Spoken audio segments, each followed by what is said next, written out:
started to hear a pattern. People kept telling us their story of how they escaped the campfire. And they talked about how if it wasn't for my neighbor who came and knocked on my door to tell me there was a fire, I don't know that I would have gotten out alive.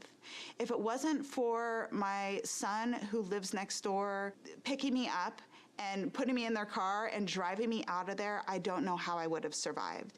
And so I started really thinking about this connection between isolation and how connected you are to your community, to your neighbors, to your friends, to your family, and how that can be really helpful in a time of a disaster. So we were actually the beneficiaries of someone making that plan in advance to have that group of people that they were going to call. And that she saved my life that day. So absolutely having that network really saved lives. Find your five. The idea is that, find trusted allies that can be there and can be responsive and will check in with you if a disaster were to happen. So we recommend that you put people in your network that are down the street, that are maybe the next town over, that are outside the county, and maybe even outside the state.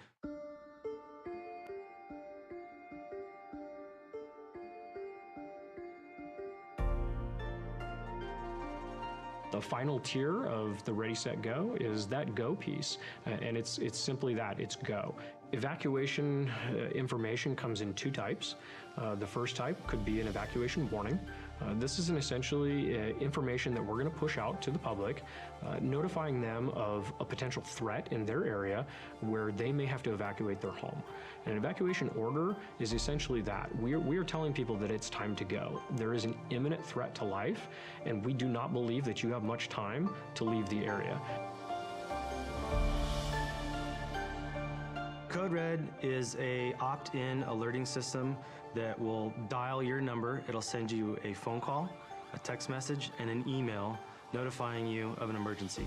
That message is sent from our office, the Office of Emergency Services. It's going to be very targeted to your area, and it'll be specific to you. At 5:13, the phone rang with the Code Red call. And so as I was going up 49, I could look over to the left and see the flames in the canyon. The next layer is for staff to actually be out driving in the areas with a high-low siren. There's no other reason you'll hear that in an area unless we're putting out that evacuation order, not a warning, but an order. My day started a routine patrol, came in and I was notified by dispatch to respond out to the Jones fire. Houses that had evacuation tags made it so we could just pass by. We knew that the residents had already been evacuated. Residences that did not have the tags, we would have to physically go in, knock on the door, look in the windows, make sure there were no occupants inside. Once you've been evacuated, as you're leaving, put this tag somewhere very, clearly identifiable, whether it's a mailbox, a gate, your address marker, so that deputies and officers can quickly identify if your residence has already been evacuated.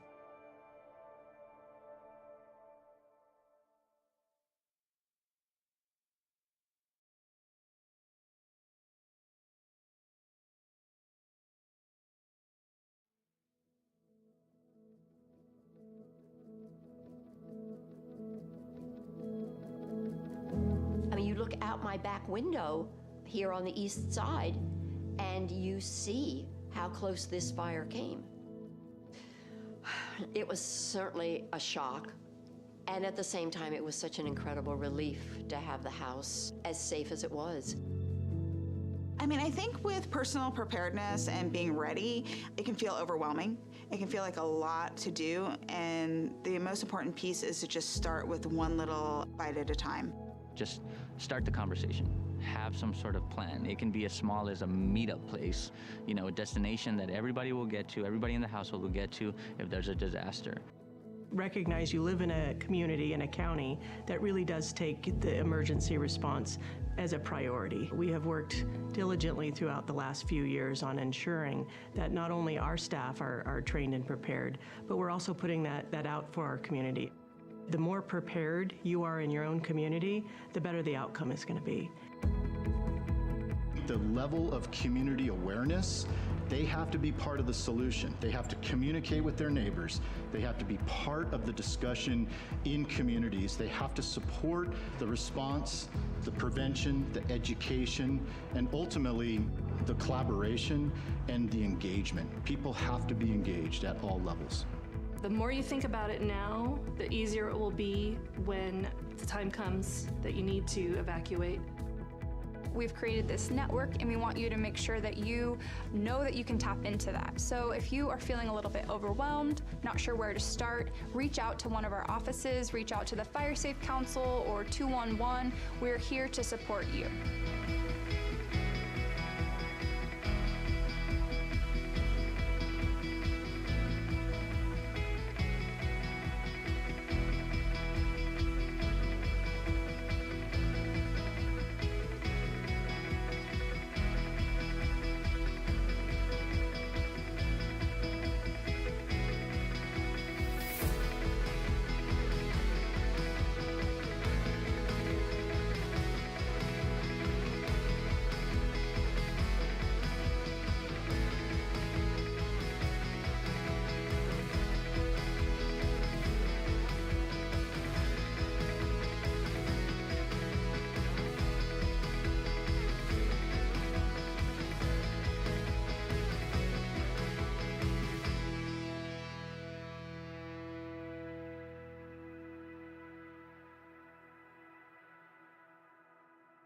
The regular meeting of the County Board of Supervisors. This meeting April 23rd, 2024. We're going to call this meeting to order, and I've asked Mr. Steve Frisch to lead us in the Pledge of Allegiance. Pledge allegiance to the flag of the United States of America and to the republic for which it stands, one nation, under God, indivisible, with liberty and justice for all. Thank you, Steve. And if you're here for public comment, it's going to follow after the public hearing. Public hearing is on the agenda. Public comment for items not appearing on the agenda will follow that public hearing. Madam Clerk, do we have any corrections, deletions, changes to the agenda? Chair Bullock, we do have one correction to the agenda regarding agenda item number 6, which is Social Services SR 24-0318. The sections being updated are actually Section 3, Item 2, rather than Section 2, Item 2, and Section 2 and Section 4, Item D, rather than Section 3 and Section 4, Item D. So just a small correction on the agenda. Okay, thank you for the correction, clerical correction there. We'll move on to the consent calendar. This is items 1 through 28. These items are expected to be routine and non-controversial. The Board of Supervisors may act upon them at one time without discussion. Any board member may request that an item be removed from the consent calendar for discussion. Members of the public wishing to ask questions or hear discussion on items listed under the consent agenda may now raise their concerns to the board members. The supervisors will take these concerns under consideration and decide if there is adequate reason to remove the item from consent. I'll introduce the consent calendar and open up public comment on the consent calendar. Anybody want to make a comment on the consent calendar? Anybody wishing to pull an item from the consent calendar? No, seeing none. I'm going to close public comment on the consent calendar, and I will call for a motion to approve the consent calendar. And Chair, if I could. Oh, thank you. Just before going forward, I want to acknowledge my team on item number 25 related to the massive changes in the codes that we put together and are finalizing here today. So I'd like to recognize, if they would stand up, Helen Kavanaugh, Kelly McKinley, and Zach McMurney. They have single-handedly put this together. Thank you for mentioning that, and thank you for the hard work. I know that project's been in, under construction completion for quite some time, so thanks for finishing it up, and we really appreciate your hard work on that. Thank you. Mr. Chair? Yes. I'd like to move for approval. Consent agenda. I'll second. Motion and a second. Madam Clerk, please call the roll. District 2? Yes. District 4? Yes. District 3? Yes. District 1? Yes. District 5? Yes.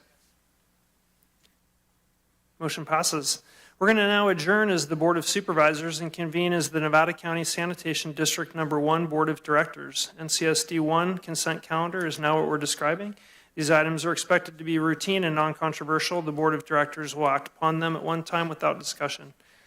Any board member may request that an item be removed from the consent calendar for discussion. Members of the public wishing to ask questions or hear discussion on items listed under the consent agenda may now raise their concerns to the board members. The directors will take these concerns under consideration and decide if there is adequate reason to remove an item from consent. This is for NCSD number 1. Anybody would like to make a comment on the NCSD 1 consent calendar? Anybody wishing to pull an item from the consent calendar? Any board members want to pull an item? Nope, seeing none. I'll close public comment on the consent calendar for NCSD 1 and entertain a motion to approve. So moved. Second. Motion and a second. Madam Clerk, please call the roll. District 2, Yes. District 4, Yes. District 3, Yes. District 1, Yes. District 5. Yes. Okay, I'll open up public comment for Nevada County Sanitation District 1. Members of the public shall be allowed to address the Board of Directors on items that are of interest to the public and are within the subject matter jurisdiction of the Sanitation District Board of Directors. This is public comment for NCSD 1, not the Board of Supervisors. Anybody like to make public comment on the agenda for the Nevada County Sanitation District? Seeing none, I'll close. Chair, we have one caller screening right thanks. now. Moving too fast. Yes, let's give one small opportunity. Thank you.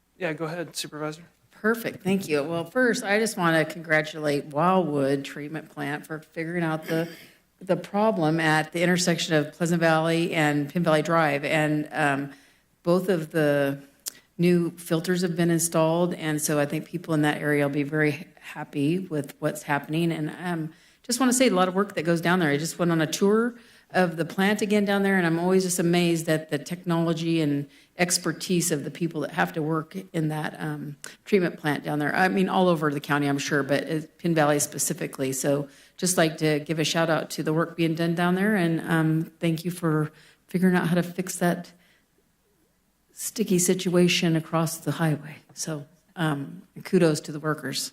Does that make it smell better? No smell is perfect. Yeah, it's amazing. It changed, the first one went in, and that made a huge difference, and then they're just finishing up the other one yesterday, so we're all excited. And I think we have a tour coming up as well, which I'm looking forward to. Thanks for your comments. Any caller? Chair Bullock, we do have one caller. Okay, thanks.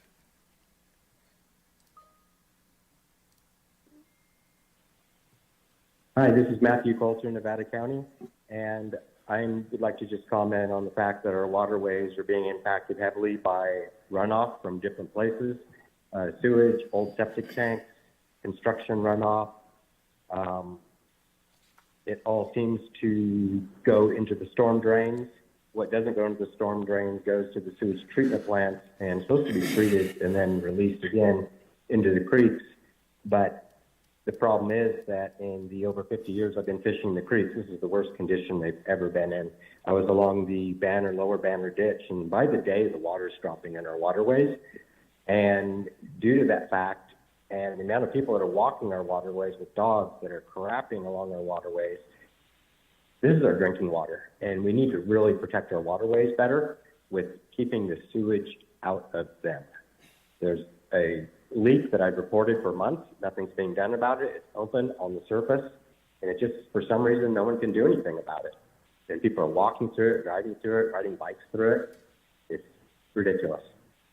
More attention for sewage waste. Thank you. Thanks for your comments, Matthew. Any other callers on the line? No, Chair. Okay. See no more. Any other public comment here for NCSD1 in the chambers? Seeing none, I'll close public comment. And with that, we will adjourn as the Nevada County Sanitation District 1 Board of Directors and reconvene as the Nevada County Board of Supervisors. We're going to move along to our scheduled item number 31. This is a resolution approving the local traffic mitigation fees and regional transportation mitigation fees, approving the annual inflation adjustment and accepting amendments to the 2023 Nexus study. This is a notice public hearing to begin at 1:30. And with that, I'll turn it over to Director George Shurik. Thank you, Tricia, Chair. tell us- Thank you, Chair. Thank you. I'm Tricia Tillotson, the Community Development Agency Director, so thank you, Chair and Supervisors. Before I introduce the rest of our team, I'd like to just provide a quick background of why we're here today before you to talk about the local traffic mitigation fee and the regional transportation mitigation fee, otherwise known as the LTMF and RTMF. This information is also provided in the staff memo and attachments. In November, the board updated traffic fees. Later this year, an error in the residential trip generation calculations was discovered that required correction. Fortunately, between November and now, only 4 building permit applications for single-family homes were overcharged. They have since been refunded. So 2 received refunds of $624 and 2 received refunds of $688. Today, we're asking the board to allow for a presentation, conduct a public hearing, and adopt the proposed resolution. Noticing has been provided as required per California Government Code, and information has been available on our website per the public hearing notice that was published. In addition, the Nevada County Transportation Commission heard a similar presentation for the RTMF on March 20th and endorsed the corrections for the RTMF and recommended approval of the RTMF by the member agencies. So that's Nevada County, Grass Valley, and Nevada City. Also, Grass Valley City Council agenda for tonight also includes adoption of the RTMF and the GVTIF. I did have an inquiry into Nevada City, but I don't have their date yet. So now I'd like to introduce the team. We have Aaron Hoyt with the Nevada County Transportation Commission, and I'll change my seat here for Todd Tregenza. He's their GHD principal, and they'll be presenting. We also have Rosanna Southern, an EIT with GHD, who will be in remotely in order to answer any questions. So with that, I'll hand it over to Aaron and Todd. Great, thank you, Tricia. Good morning, Chair Bullock and Supervisors. My name is Aaron Hoyt. I'm the Deputy Executive Director for the Nevada County Transportation Commission. And I'll start today's short presentation with a background of the Regional Transportation Mitigation Fee Program and the Local Traffic Mitigation Fee Program. The LTMF, as I'll refer to by acronym, was approved in 1997, and it was to help fund local roadway improvements in the unincorporated area on county-owned roadways. And in 2000, the RTMF was established to help fund improvements to state highway systems intersecting with local and regional roadways. The benefit of each of these programs is that they help fund regionally needed transportation improvements. Prior to these programs, each developer coming in to develop parcels would be required to mitigate certain improvements. So essentially, it goes to the old adage, if you break it, you buy it. And it really created a unique situation for development community where they'd be fully funding improvements to an intersection or to a roadway.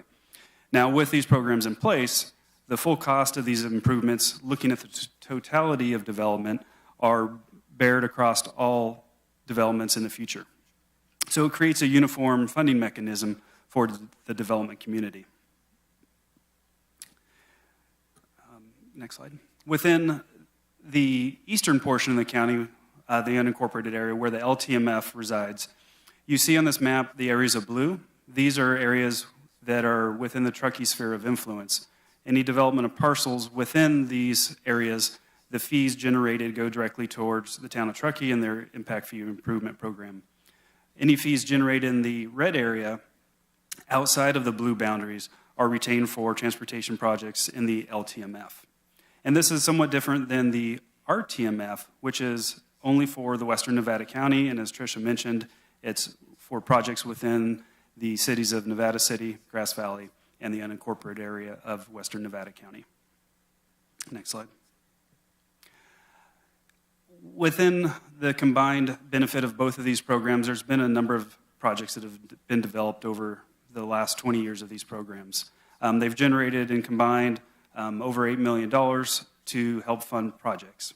These are the Dorsey Drive interchange improvements to the State Route 49 corridor, and the Brunswick Road, Loma Rica Road traffic signalization project. Those were all funded through the Regional Transportation Mitigation Fee Program. Within the local traffic mitigation fee program in the unincorporated portion of the county, improvements have been made to Comby Road, widening it between State Route 49 and Magnolia Road, and also signalizing the intersection of Comby Road at Higgins Road. Now, without these, again, these fee programs, we'd be looking to developers to fund the totality of costs for these specific improvements.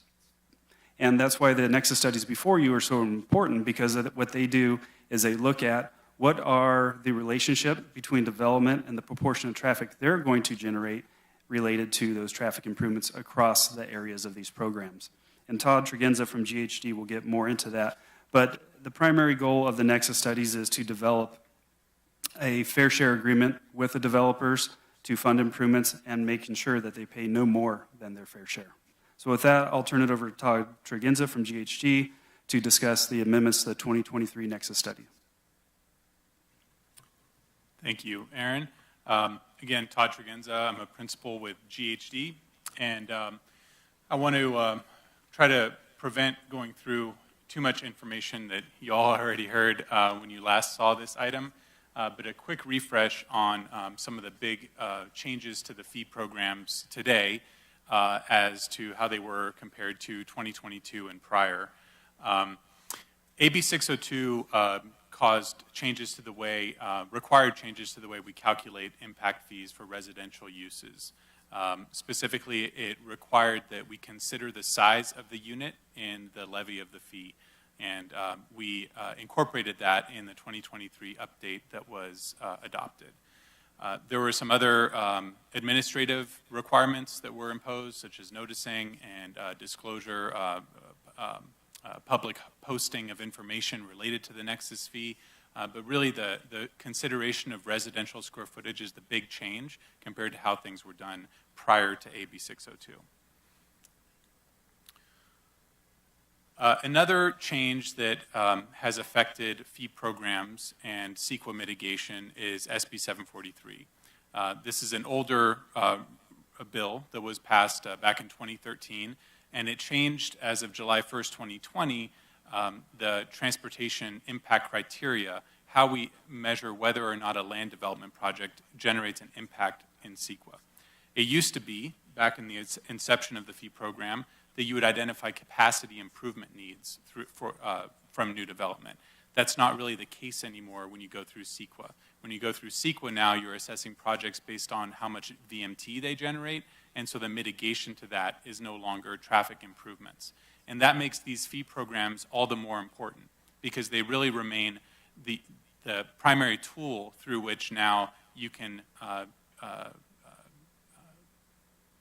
have development pay their fair share towards operational signalization, roadway widening improvements that are needed to support that growth cumulatively.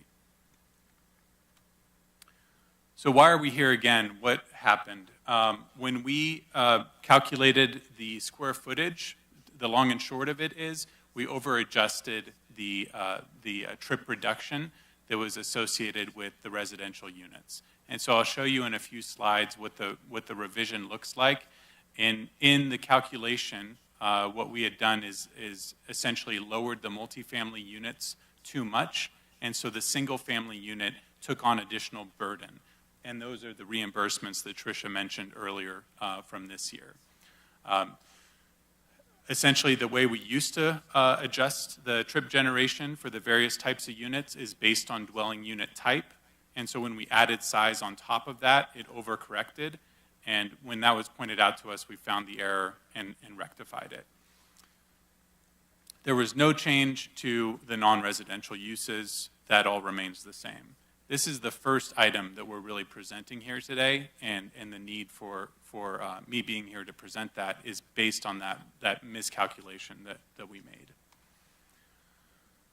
So the adopted fee is column B, and pre-AB 602 is column A. You can see, let me start there, you can see how no matter the size of the residential unit, everyone was paying the same amount.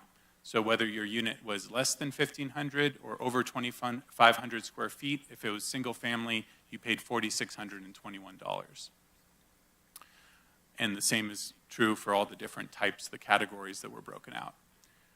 When we last presented our fee program, we presented the AB 602 compliant revised fees. And you can see that the residential fees for single family stayed relatively similar for the middle category, the medium-sized unit.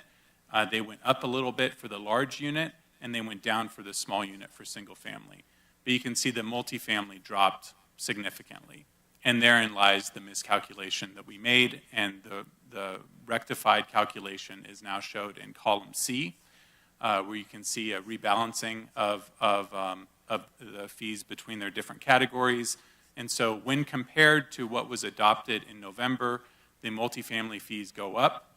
They're still lower than they were prior to AB 602, but they go up relative to what was adopted in November. The single family fees go down, and that's where that reimbursement takes place, or took place. That's over. Also worth noting is that the senior housing and multifamily unit rates go up again to compensate for that over allocation of impact burden to single family. That was for the RTMF. For the LTMF, your county fee program, similar reassessment, readjustment occurs, although in this case the mobile home units go down a little bit as well. So the multifamily go up compared to what was adopted in November. The residential single family and mobile home go down, and the senior housing go up. With that out of the way, there's another adjustment, and that's your annual. This is typically a relatively perfunctory measure. You every year adjust your fees upwards to account for construction cost index, the rise of construction projects statewide. And so in addition to the adjustment to revise that calculation, our recommendation was to handle your annual adjustment at the same time, so you can, in one meeting, make the motion to adopt the fee programs for the upcoming year. So this annual adjustment is 3.59% based on the construction cost indices from December of 2022 and 2023 respectively. So on top of the revisions that I discussed on the previous slide, you can now see in front of you the revisions with the inflation rate being noted in column B, and the final proposed 2024 fee for the RTMF in column C. And here's the same calculation for the LTMF. The construction cost index also applies to non-residential. So while we didn't have the residential rebalancing work to do on the non-residential side, we do still want to present revised, inflated non-residential fees to account for that rise in construction.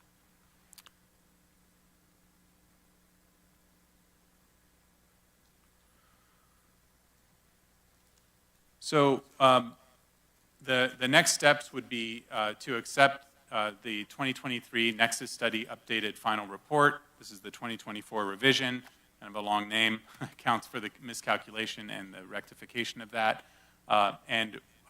We recommend adoption of the findings by member agencies as required by state law. So as Tricia and Aaron mentioned, this is not just for the county, but also Grass Valley, Nevada, and Nevada City. And so we'll be working with them separately to recommend adoption of the RTMF. The LTMF is only for the county. NCTC will also execute RTMF administration agreements, and after the local adoptions, the revised fee schedules will go into effect no sooner than 60 days. And again, all of these documents will be posted publicly as part of the AB 602 compliance. That's all I've got, and I'm here for any questions that you may have. Yeah, thank you. Aaron and Todd, I appreciate it. Any questions from the board members? before we open the public hearing? And we'll go back to deliberation here in a second. Any specific questions? Go ahead. Just a clarification. I'm sorry.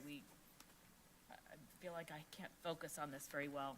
This is a one-time fee for building permits. And it's an adjustment to an approval we just gave to increase them. And this is at the behest of the Nexus study, which is required every certain number of years by the state. Okay. That's correct. So it's just a mistake in our region, and we don't know what the fees are in other counties or areas. Every one is different. That's correct. Every agency that chooses to have an impact fee program, it needs to be supported by a Nexus study. We do provide a comparison of some of your regional neighbors and their fee programs. It's in the report. But in terms of the updates, those are now required to be every 8 years.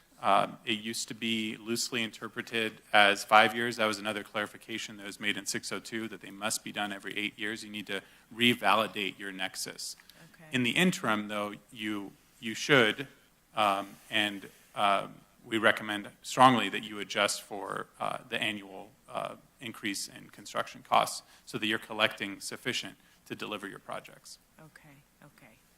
Yeah, I'm so concerned about the impacts on our low-income housing and mobile home units, but I know that's out of the control of this whole hearing. So thanks for clarifying the process. I appreciate it. Is the construction index changes applied at the staff level or ministerial and then brought forward in a resolution annually, i.e., Tricia shaking it? Is that how it works? Okay, thanks. Just curious. And then the VMTs, just one quick question. The vehicle miles traveled, that's not, it used to quantify it based on a capacity building exercise with their local road systems and how the development impacted that. But could you just describe a little bit about the goal of using VMTs? Absolutely. So that I may have introduced some confusion there. This program does not use VMT. This is strictly based on how much traffic development is anticipated to generate cumulatively and what the roadway improvement needs are to support that. My point in bringing that up is that it used to be there was another mechanism to also look at that. If you don't catch something in this program, you could always fall back on CEQA back in the day. You could fall back on CEQA because the impact analysis there was based on level of service, and so you would look at a new residential subdivision or commercial center, generate the traffic, and based on how it affects and essentially degrades operations, they would be responsible for fixing that under CEQA, in addition to paying their fair share. That CEQA mechanism is essentially gone, right? So now the CEQA question is, what is your VMT performance? And the mitigation for that is no longer transportation improvements. Yeah, okay, I understand. Thank you for the clarification. And then just one quick question on the East County Special Assessment Area. What's the date of the map that you have in there? Is that back in the... I know the date of the map is old. I believe it came from at least the 2016 update of both the LTMF and the RTMF. It may predate that. Tricia, I don't know if you have any additional insight. Close to it. And then could you just briefly describe that situation because it is unique in our county? Sure, I can do that. Would you like to see the slide again, or should I just go ahead? Yeah, that would be great. Thank you. Carissa, if you could pull up slide 3, I believe.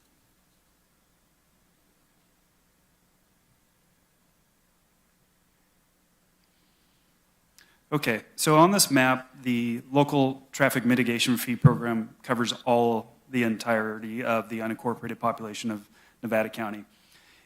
Eastern Nevada County has historically been a special circumstance with most of the development occurring in the town of Truckee or immediately adjacent to the town of Truckee. So it's been a longstanding agreement between the two entities where there is development in the sphere of influence of the town of Truckee that might be most directly related to that, most directly impacting the roadways there, where when building permits are pulled, the fee is paid to Nevada County.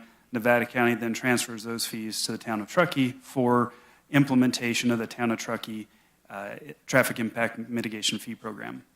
outside of those blue areas, there's argument of potentially less connection to the town's roadways. Therefore, the fees that are paid for development in those parcels in the area of red outside of the blue are retained for a few projects that are contained in the LTMF. Okay, yeah, perfect. Thank you for describing that. Any other questions from the board? No. We'll go ahead and open up the public hearing and open it up to the public.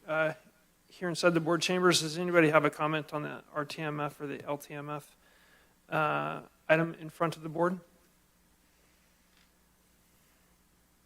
Seeing none, we'll bring it back to the board. Any further board discussion? Seeing none, I would entertain a motion to adopt the resolution. So moved. Second. Motion and a second. Madam Clerk, please call the roll. District 2? Yes. District 4? Yes. District 3? Yes. District 1? Yes. District 5? Yes. Thanks very much. Appreciate the presentation. We'll see you in 8 years. With that, we're going to open up general public comment. These are for items not appearing on today's agenda. Members of the public shall be allowed to address the Board of Supervisors on items not appearing on today's agenda that are of interest to the public and are within the subject matter jurisdiction of the board. Speakers are encouraged but not required to give their name and district of residence. Please direct your comments to the board, not the audience or staff. No individual may speak more than once during public comment. Please note that each speaker will be given 3 minutes, at which point your microphone will be turned off. Therefore, please keep your comments clear and concise in the interest of civil discourse. It's the responsibility of the chair to ensure public comments are conducted in such a manner that avoids disruptive activity, promotes mutual respect, keeps comments focused on issues, and avoids personal attack. Time limits may be modified at the chair of the board's discretion. You may provide comment by speaking directly to the board from inside the chambers in here or by calling 530-270-3474 to comment live over the phone. Make sure if you want to comment over the phone, you call in early so you can make sure we hit you during that item. With that, we'll start in the board chambers. Please step up to the mic. Make sure you put it right in front of your mouth. Thank you. Hello. My name is Shirley Osgood, and I have a couple of things I want to talk about. One is that I'm really excited that I heard from a neighbor that Ridge Road is going to possibly be getting some crosswalks, which will hopefully slow down the traffic that's currently going 55, 60 miles an hour in a 25-mile-an-hour zone, and that possibly there might be a roundabout on Ridge Road and Rough and Ready. I say yay to these things. The second thing I'm here for is to ask again for your cooperation in supporting a ceasefire in Gaza. And I'm sure you all are aware of all the horrible things that are happening. The one that most disturbed me today was a family that was bombed and killed, a pregnant mother. After her death, her baby was removed from her womb and resuscitated with no surviving family members. They're just everyday horrible stories, and I realize that for this county to adopt a ceasefire resolution is totally symbolic. It's not like you're going to make a change in the world except for the symbolic change. And I just want to read again, by the way, since I may be the only one here asking for this today, that's because a lot of the other people that were coming here have decided to go and do a resolution on their own by getting people in the county to support it. But the resolution is as follows: an immediate and sustained ceasefire in Palestine, the unhindered passage of all humanitarian aid into Gaza, an end of U.S. military aid to Israel, condemnation of Islamophobia, anti-Semitism, and all acts of hatred, a declaration that the County of Nevada, California, stands united against genocide. Thank you. Thanks, Shirley, for your comments today. Do I have anybody on the line, Madam Clerk? We do have one caller, Chair. Let's take the person on the line, please. Okay, thank you.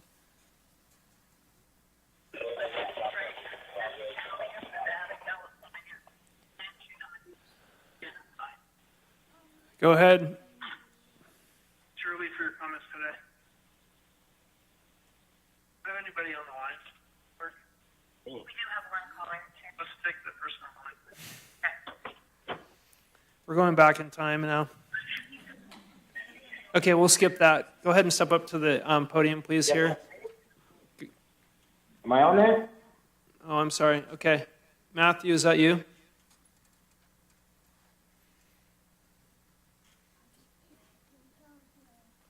Okay, we're going to put them on hold, and you can step up to the podium, please. Thank you. Make sure you pull it down where we can hear you. All right. Can you hear me okay? Yeah. All right. My name is Ruth Cantata, and I am in District 4. So good afternoon. Many of you here know me, as I have been a Nevada County resident for 27 years and a librarian on the San Juan Ridge for over 25 of those years. I began my work as a school librarian for our local school district, Twin Ridges, back in 1999. In 2002, I began a program after school that I called Community Library. As this program grew and grew, it was apparent that we needed to create a more permanent space. I enlisted longtime librarian Mary Moore and pursued new space and nonprofit status. After 2 solid years of hard work and dedication, the San Juan Ridge Community Library was born in 2013 at Oak Tree Park. For the first 4 years, all of our staff was volunteer, and the library board and I fundraised every month to keep the doors open. After the passage of Measure A, we were finally rewarded with an annual operating budget and high-speed internet. At that time, I was still the school librarian at Grizzly Hill, and I split my time with Mary Moore to operate the library around 20 hours or 2.5 days per week. The need was apparent, and we grew more. We applied for grants, fostered relationships with the county library, the Friends of the Library, our local Family Resource Center, Twin Ridges School District, the Oak Tree Park, the fire department, and the local businesses. We grew more to expand to encompass our greater community. With our funds, we created a new space, the Annex, with inclusive programs to address our scattered isolation and unique population. We played a critical role during the pandemic by making fast internet available for classes, doctor's appointments, and Zoom meetings. With our grant after COVID through the county, we expanded these programs and helped our community reintegrate after the pandemic. And still we grew. We added another day open. It was obvious that our services were needed more and more. Senior citizens, job seekers, students, young families all came through our doors. We added another day and more programs to accommodate these needs. We kept our costs down by limiting our staff and enlisting board members and local community members to share their skills. We have been frugal in all ways to ensure our patrons have access to this critical resource. And still we are growing. Our community is growing and we are growing.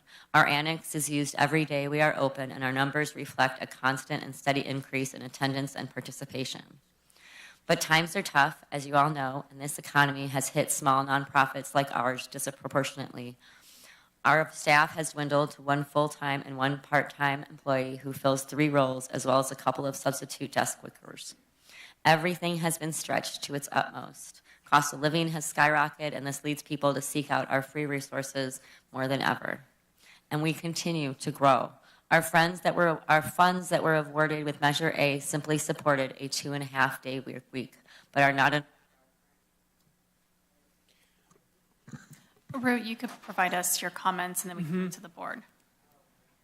Yeah, the time goes pretty fast, but if you bring your comments over to the clerk, we can read them after the meeting. Thanks for your comments.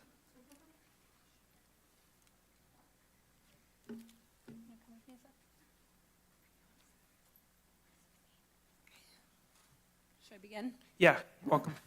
Hi, my name is Mia Norell, and I'm on the board of directors for the San Juan Ridge Community Library. This is my daughter, Zephyr. We are residents of Camptonville, which technically is in Yuba County, but like many of the rural communities in that area, we rely on the resources of the San Juan Ridge. We use their community centers, we attend their schools, and particularly we use the library. The library is so much more than just a library. It's a real community gathering space. Before Zephyr was old enough to go to school, when we had just moved here, we went in the afternoons to read books together, do puzzles, take classes, hang out with Ru. and to meet other families and other kids. And now that she's in preschool, her school uses the library. They go there on field trips, and Rue comes to her class to do readings with the kids and to do her very memorable puppet shows. Excuse me. My whole family uses the library. We've taken Spanish classes, art classes, music classes there. It's been a real gift to us. The library is also serving several local schools that don't have either libraries or professional librarians. Like I said, Zephyr's preschool is using that. The Rue and the library are a total resource for all the schools in that area, and she's a resource both to the students and to the teachers and administrators there. It's really vital that our community maintain this library, and I'm impressed by how much the library has been able to accomplish with honestly so little funding. It's miraculous. So we're here as a board asking for a small increase to cover our operating costs so that we can continue to offer the library services, the programmatic services, and the community services that are so vital. Thank you. Thanks, Mian, for coming into town and making your comments. Do we have a caller on the line still? Chair, our caller is ready. Okay, let's take the caller. Okay, thank you. Thank you.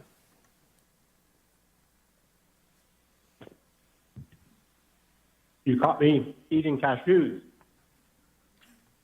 But this is Matthew Coulter, and I'd like to say that I wanted to speak on the road thing, but I just like to bring up AB 43, reducing the speeds. Municipalities have the option to lower speed limits, not raise them, and not use the Caltrans 80 percentile formula. We're getting killed out there. Pedestrians, multiple auto accidents. You can see how the drunk drivers are just everywhere. Multiple deaths this week in the county due to these factors. And as a pedestrian, we suffer the brunt because we have no wraparound steel around us. So these folks are all over the roads, driving on the sidewalks, driving at high rates of speed, and there's just zero enforcement. I mean, even today, people driving through the funeral over the speed limit. I ride the bus. I sit in the front. I watch the speedometer. They often go 10 over the speed limit through town. It's a problem because the buses are kind of like good things for traffic calming. If they would go the speed limit, then they would force other people behind them to do that. Going to Earth Day in Nevada City, on Sunday, I passed by so much fuel load, and I usually try to take a different route every time I go somewhere on my bicycle or walking. And the fuel load at the base of Banner Mountain is horrific. Fire department responded to fires yesterday on Ray Street, open burning in someone's backyard. They weren't aware they can't just burn. They responded to East Main today. These are inside city limits for burns. And then the firemen say, well, we educated the people. But they're so stupid that they're going to light stuff up on a windy day. Then we've got the homeless that are so high, they don't know it's windy. They don't know what fire is, but they love it, and they're going to start it. You're going to see more fires this year than we've ever had before. We need more green waste removal. We need more action towards this fuel removal. It is outrageous what's going on. We haven't even caught up from the past storms, alone the years and years and years of green waste that are piled up everywhere. And this is literally in the cities too. The cities, municipality, public works are doing the same thing because no one has any place to put it and it's expensive to get rid of. We really need to tackle this issue aggressively and not just toy around with it, what's been going on for years and years and years. The piles on the side of Brunswick Road, the piles on the side of Bennett Street.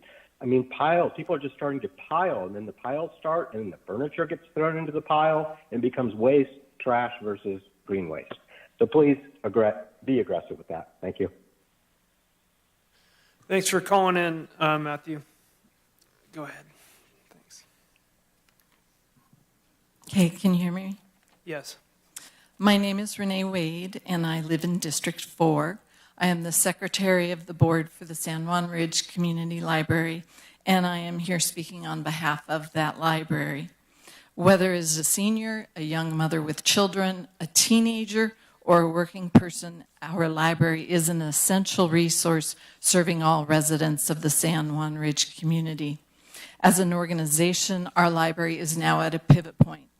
Due to the closure of the Grizzly Hill School Library in June of last year, Our staff librarian lost a significant portion of her employment and income. While we have stepped up our open hours in the past 7 months to 5 days per week, we do not have the funding to maintain that. To operate efficiently and effectively, libraries need qualified librarians. If we contract back to being open 3 or 4 days per week, we risk not only losing the librarian we have, but will likely find ourselves unable to attract and retain another one. To do what we are doing, we need to be able to fund at least one full-time qualified librarian position at a fair wage. The San Juan Ridge Community Library needs and wants to move forward, and I believe over the past 5 years we have built the organizational capacity to do just that. We've developed a healthy relationship with the county library and Friends of the Library. We've upgraded and professionalized our bookkeeping and accounting practices.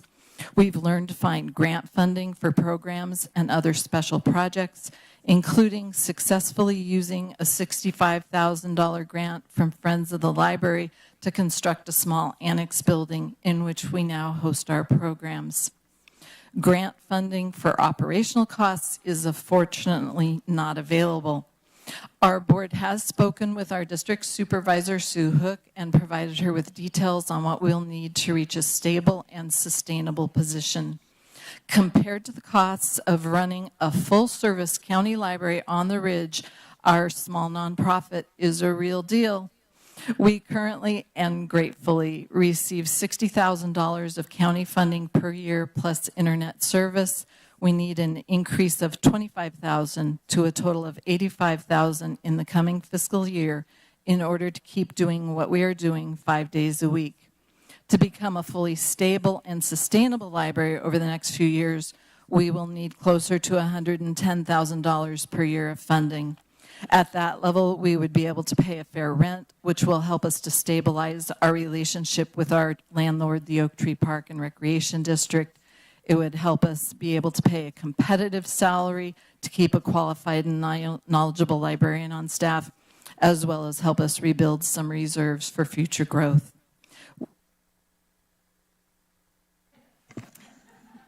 You could provide us you. with your comments. Yeah, thank you for your comments. Thanks for coming to town to talk to us today about this.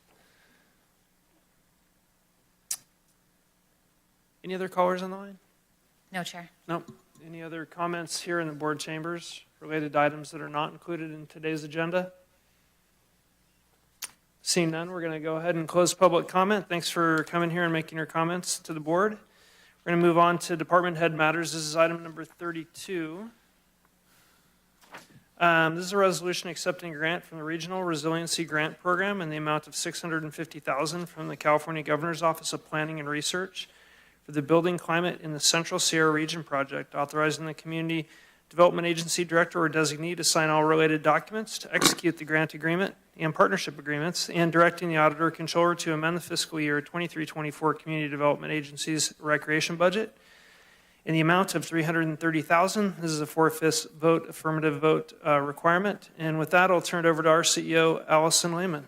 Thank you, Chair Bullock. I'd like to introduce staff who will be presenting this item this morning, and that's Erica Seward as well as Ariel Lovett. Erica is our analyst with our recreation programs, and Ariel serves as the project administrator in the CEO's office. They are also joined by Steve Frisch with the Sierra Business Council and Shelley Covert with CHIRP. So thank you both for joining us today. Thank you, Allison, and good afternoon, Chair Bullock and honorable members of the board. As Allison mentioned, we are here to bring forward the Regional Resilience Grant Program Award for your acceptance. The Regional Resilience Grant Program, which we will refer to as RRGP and sometimes mistakenly as RRPG, potentially, is provided by the Governor's Office of Planning and Research, or OPR. This new grant program supports planning, change, and resilience at a regional scale. With your authorization, August of last year, Nevada County submitted a joint application requesting $650,000 to the RRGP with Sierra Business Council, or SBC, and the California Heritage Indigenous Research Project, or CHIRP, which is a 501c3 nonprofit guided by the Nevada City Rancheria Tribal Council, and also with the Climate Transformation Alliance, known as the CTA. The CTA is a regional climate collaborative founded by the town of Truckee, Truckee-Tahoe Airport District, and the Truckee-Donner Public Utility District, and is comprised of local government, special districts, community organizations, businesses, and individuals. We're super grateful to have Shelley Covert with us today, the tribal spokesperson for the Nevada City Rancheria Nisinan tribe, and she's also executive director of CHIRP, and Steve Frisch, executive director of Sierra Business Council. We also have Kaylee Reynolds from SBC joining us remotely, and she'll be on the screen following the slideshow. CHIRP and SBC are the two funded partners in this grant. A little bit about this grant program. The RRGP is an initiative of OPR's Integrated Climate Adaptation and Resiliency Program, which advances climate adaptation and resilience in California by coordinating investments, partnerships, and climate science to ensure that people, natural systems, and the built environment are protected, prepared, and thrive in the face of a changing climate. OPR states that as communities in California experience more frequent, prolonged, and severe impacts from climate change, communities and governments at all scales are developing strategies and implementing actions to build a climate-resilient future.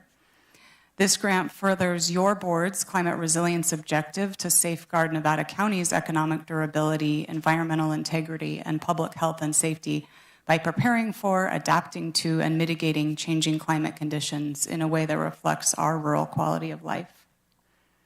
Specifically, while the Climate Adaptation and Action Plan is expected to encompass all 7 initiatives of your target objective, this grant immediately furthers 3 of these: to develop a climate action plan, enhance community collaboration, and secure funding for this initiative. So specifically, our RRGP grant will utilize the full award of $650,000 to build climate resilience in the Central Sierra through 5 key strategies. 1 is to create a climate adaptation and action and resiliency plan for Nevada County, utilizing an integrated approach as defined in the California Adaptation Planning Guide. Some components of the plan, including any cost to qualify the plan under CEQA, will be funded through the Climate Resilience Objective Budget directed by your board. This plan will enhance community resiliency to long-term changes associated with climate hazards such as extreme heat, drought, and wildfire, and identify goals to reduce greenhouse gas emissions. This plan will be led by the Planning Department, and I want to acknowledge and thank Brian Foss, your Planning Director, who's here with us today and available to answer any questions. The second initiative is to grow and sustain the CTA. This dynamic collaborative on the eastern side of Nevada County, as I stated, is a regional public-private partnership of businesses, local governments, special districts, committed to achieving carbon neutrality by 2045, and it is facilitated by SBC. The third key strategy is to establish a climate collaborative focused on the western portion of Nevada County. Convening and coordinating efforts will support alignment and efficiency to further community climate resilience goals, and we're looking forward to those continued partnerships with our jurisdictional and community partners.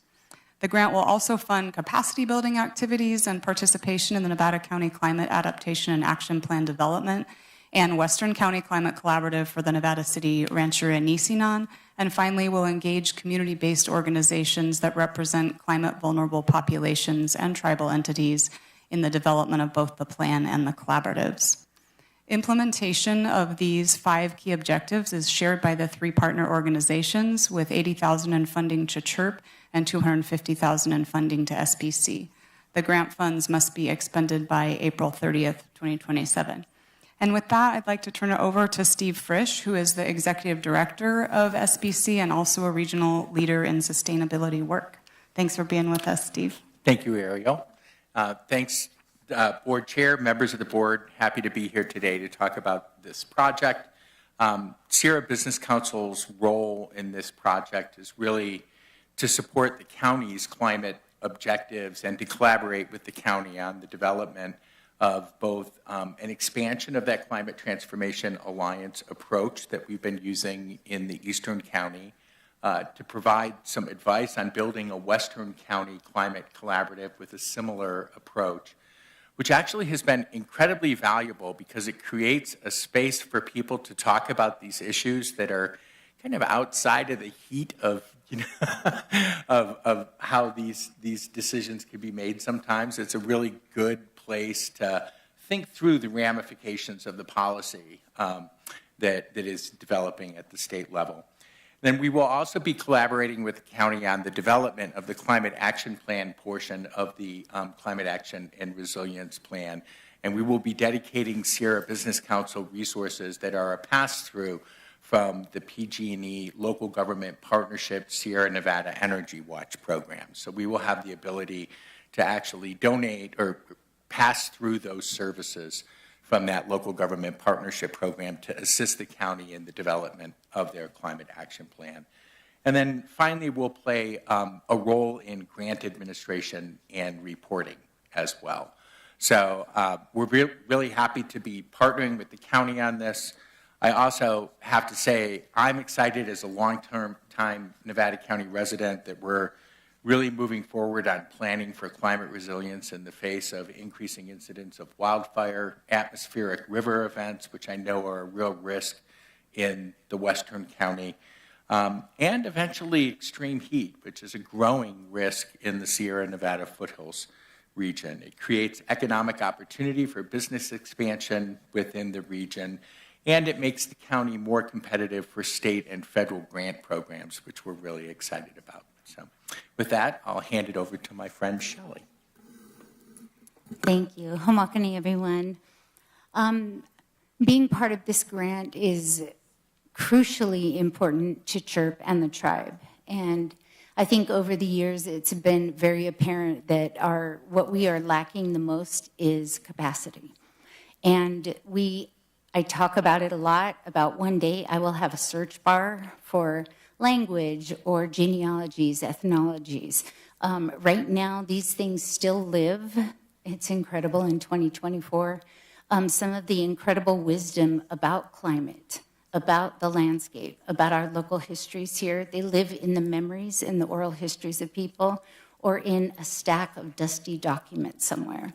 So as part of the capacity building and it's finally started happening, we have 2 interns, one PhD intern and another intern with library sciences who are working on the database has been started and we're starting to input into the database.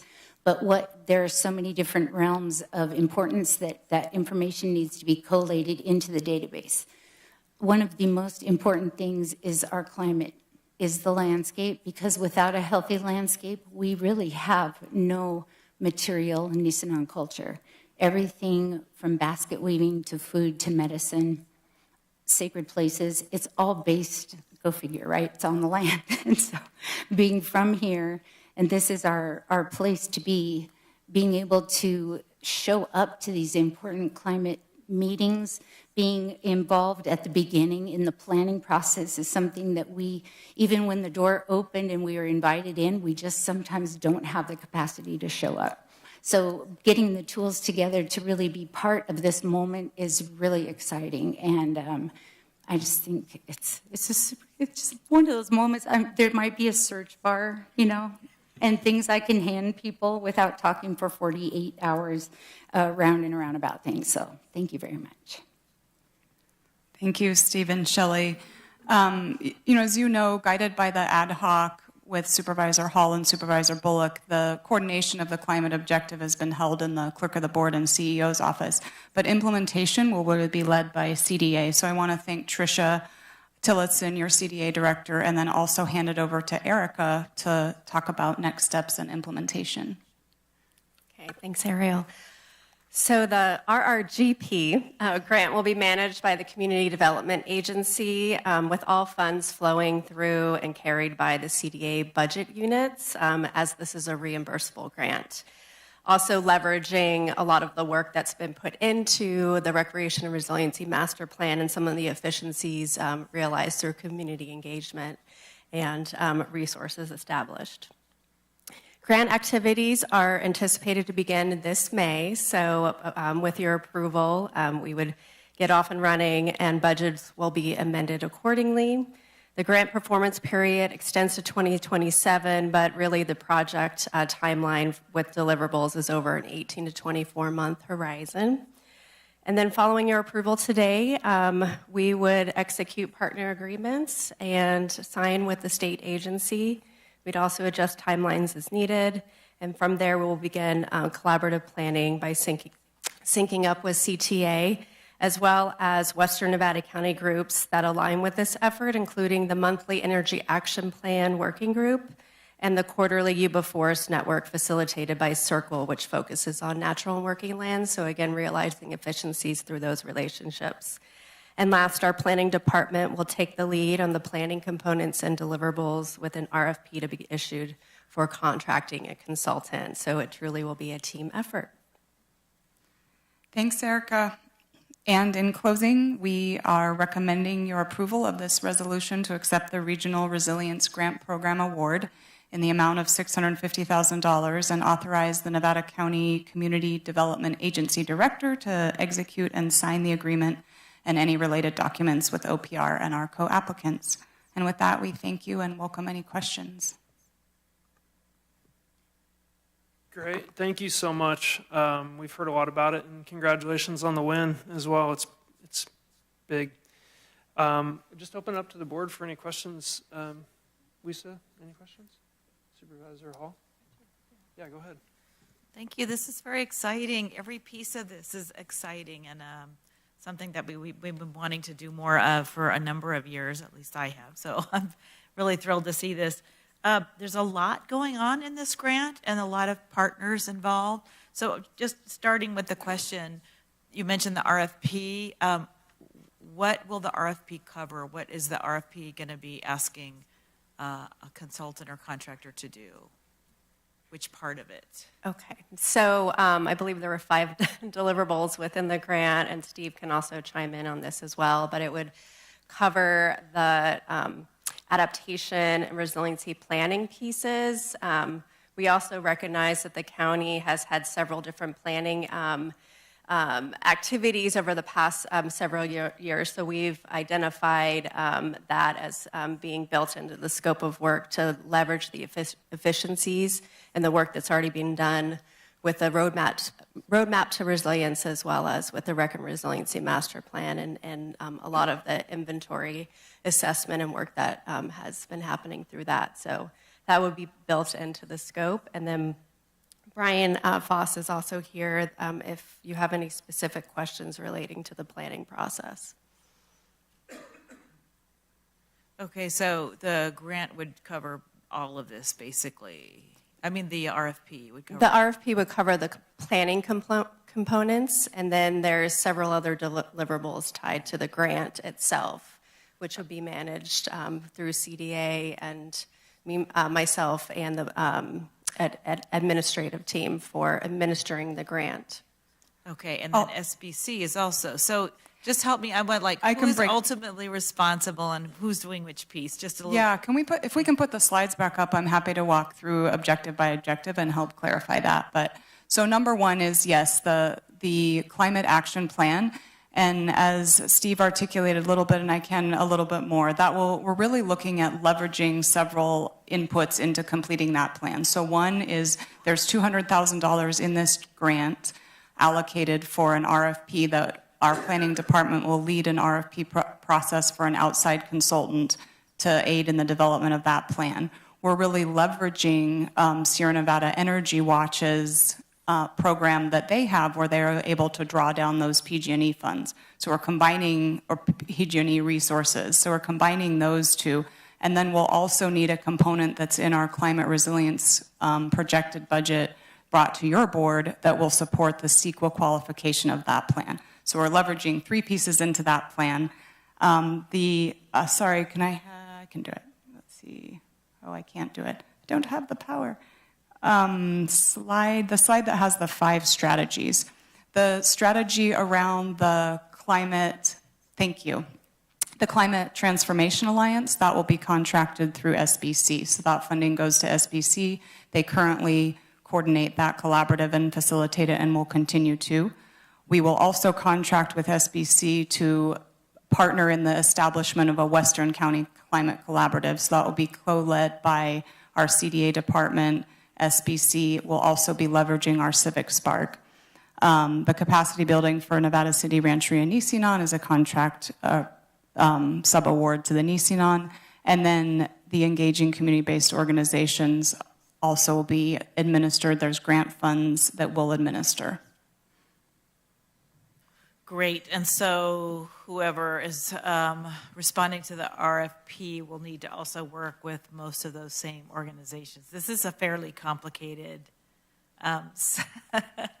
project for that reason. So who are we ultimately responsible to make sure that everything works, the partnerships happen, the invoices get done properly, all of that stuff? I just want to make sure it's really crystal clear who is in charge. And obviously these are all good agencies that already work together, but I think it's just important to make that up front. We are a supervisor, and we are ultimately in charge and responsible for those. And in your full board item, there are several sub-award agreements that articulate the responsibilities and roles of each of the partner in clarity, because as you have noted, it is a complex and ambitious project.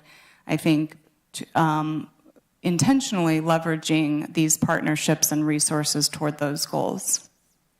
Great, thank you. Those are good answers. Thank you very much. And I want to state again how excited I am. I mean, if we get all of this done in that time frame, that's going to be a huge step forward for this county. So, and for all of the partners. So thank you for all the work to get that done and pull it together. Yeah, thanks. Good questions. Thank you. Ed, anything? Nothing? Or Supervisor Hook? No questions. Heidi, you hit it. I was confused with that part, so thank you for asking that question. And then it's going to be interesting to watch this play out. I think a lot can get done in a very short period of time, the way that this team works together with all their partners. So, yeah, I'm interested to see how it moves forward for sure. Yeah, the meetings we've had with Secretary Crowsfoot and also Department of Fish and Wildlife, and just the type of funding that's coming down for different initiatives that the county cares about in this space is really contingent on the 3 plans that were on the blue ones that were on the bottom of your slide there. I think getting those completed, having those in our pocket, and kind of disseminating those across the county as a whole is going to make us really competitive for the funding and future initiatives that we want to do to make change here. So I'm really proud of the work. Looking forward to supporting staff and the other consultants that come on board to make it happen. And I'm really proud of the whole county-wide piece. The CTA was tilted up, I want to say, correct me, but maybe 3 years ago or so, CTA, somewhere in there, close to that. And they've just made incredible change, and really looking forward to helping the Western County establish that same type of model, and then bringing in a kind of a brain trust across the entire county to meet the environmental goals and sustainability goals we have. So great job connecting both sides of the county. I'm really excited about that part in particular. If there aren't any other questions from the board, we could open it up for public comment. I know we've got a few guests here that would like to speak, so please come up to the podium if you'd like to make a public comment on this item. Step up and let us know how you feel. Jan. I feel great. I'm Jan Maas. I'm on the Energy Action Plan Committee of the county. I want to start out by supporting this grant. And of course, I hope that you all are going to not look the gift horse in the mouth. This is a really good grant. I think it's a turning point for the county. As you said, Supervisor Bullock, this is a way of getting more funding that's available. And we need to get that funding. One thing that I really want to emphasize is, even though I know that it's about energy, about climate mitigation as well as resilience and adaptation, the mitigation part often gets lost. And the example of that is mitigating changing climate conditions, which is the language. That's resilience and adaptation. Mitigating climate change is something that we need to pay equally attention to. That's an important point. But again, I've seen the enthusiasm growing in this county. I've only been here for 2 years. I made numerous friends. The only thing that binds me to them is a conversation about the climate. Everyone is enthusiastic about it. I was at Earth Fest on Sunday. It's never been greater. Thank you to the staff. So many of you were there with their tables promoting the same thing. The nonprofits were there. The Energy Action Plan Committee is there. I invite you all to come and join us at a meeting. We are meeting the second Monday of every month, 4 p.m.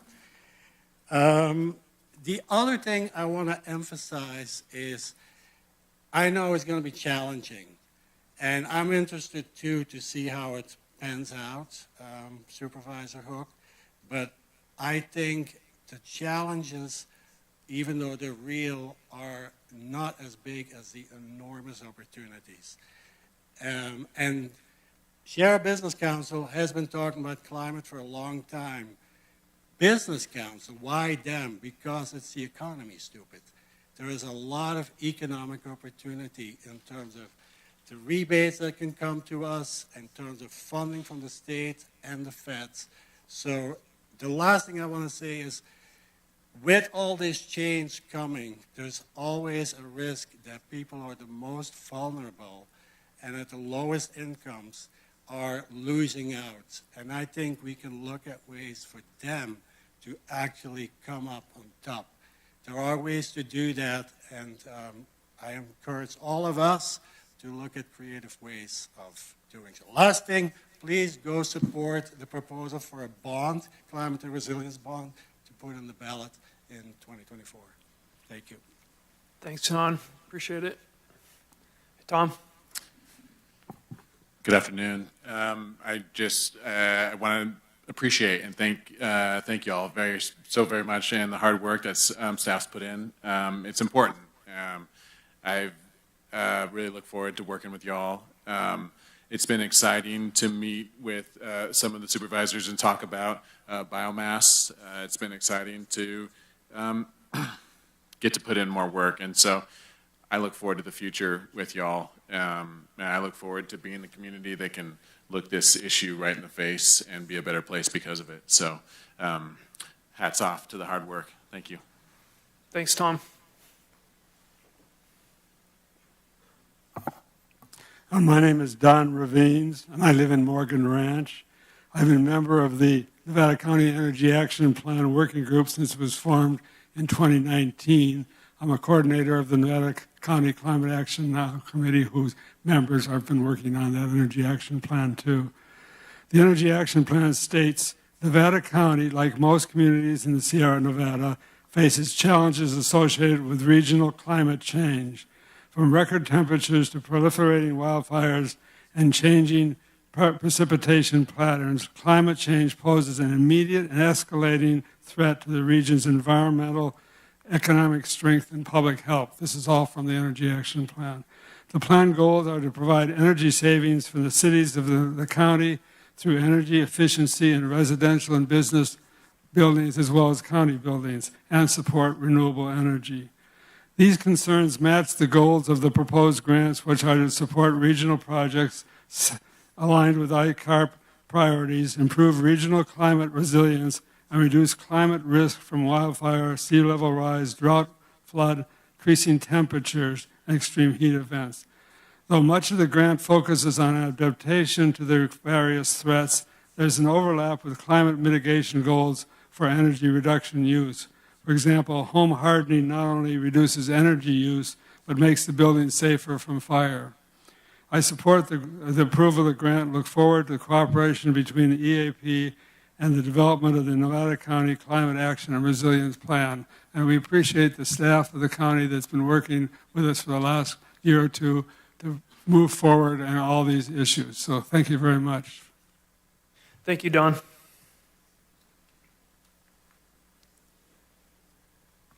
Hi, my name is Cedar Amadeo. I live in District 1, and I wanted to congratulate the board and the staff who have been working on this. I think this is really awesome, and it's a topic that really means a lot to me.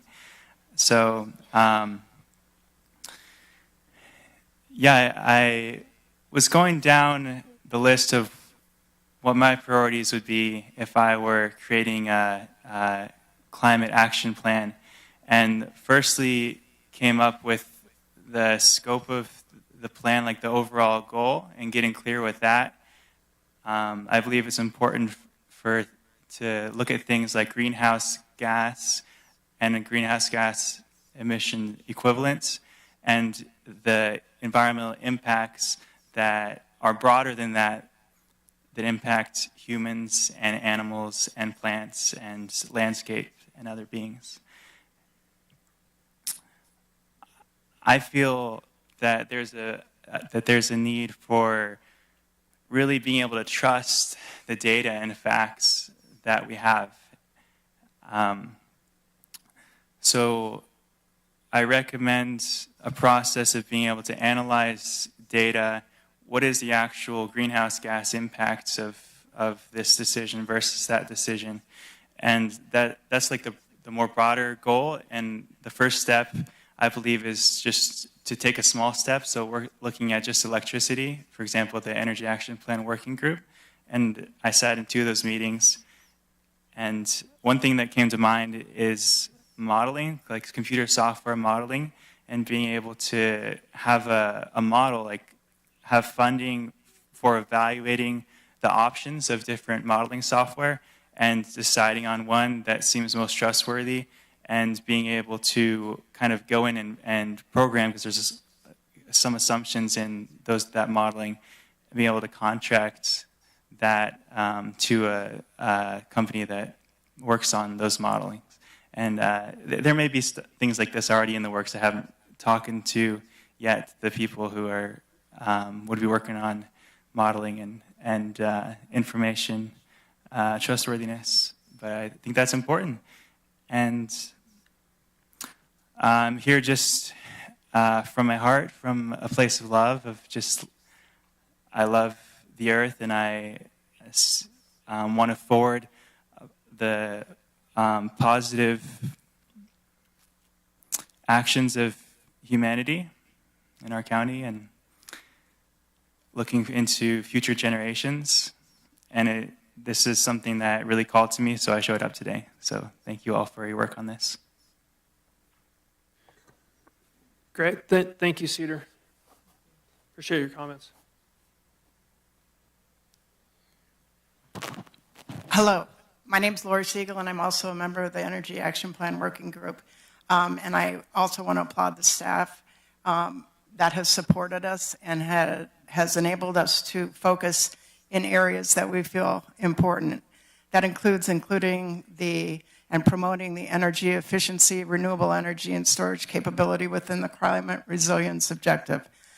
This step exemplifies the importance that the county not only addresses climate resiliency, but climate mitigation. Mitigation is critical in leaving a livable planet to our children and grandchildren.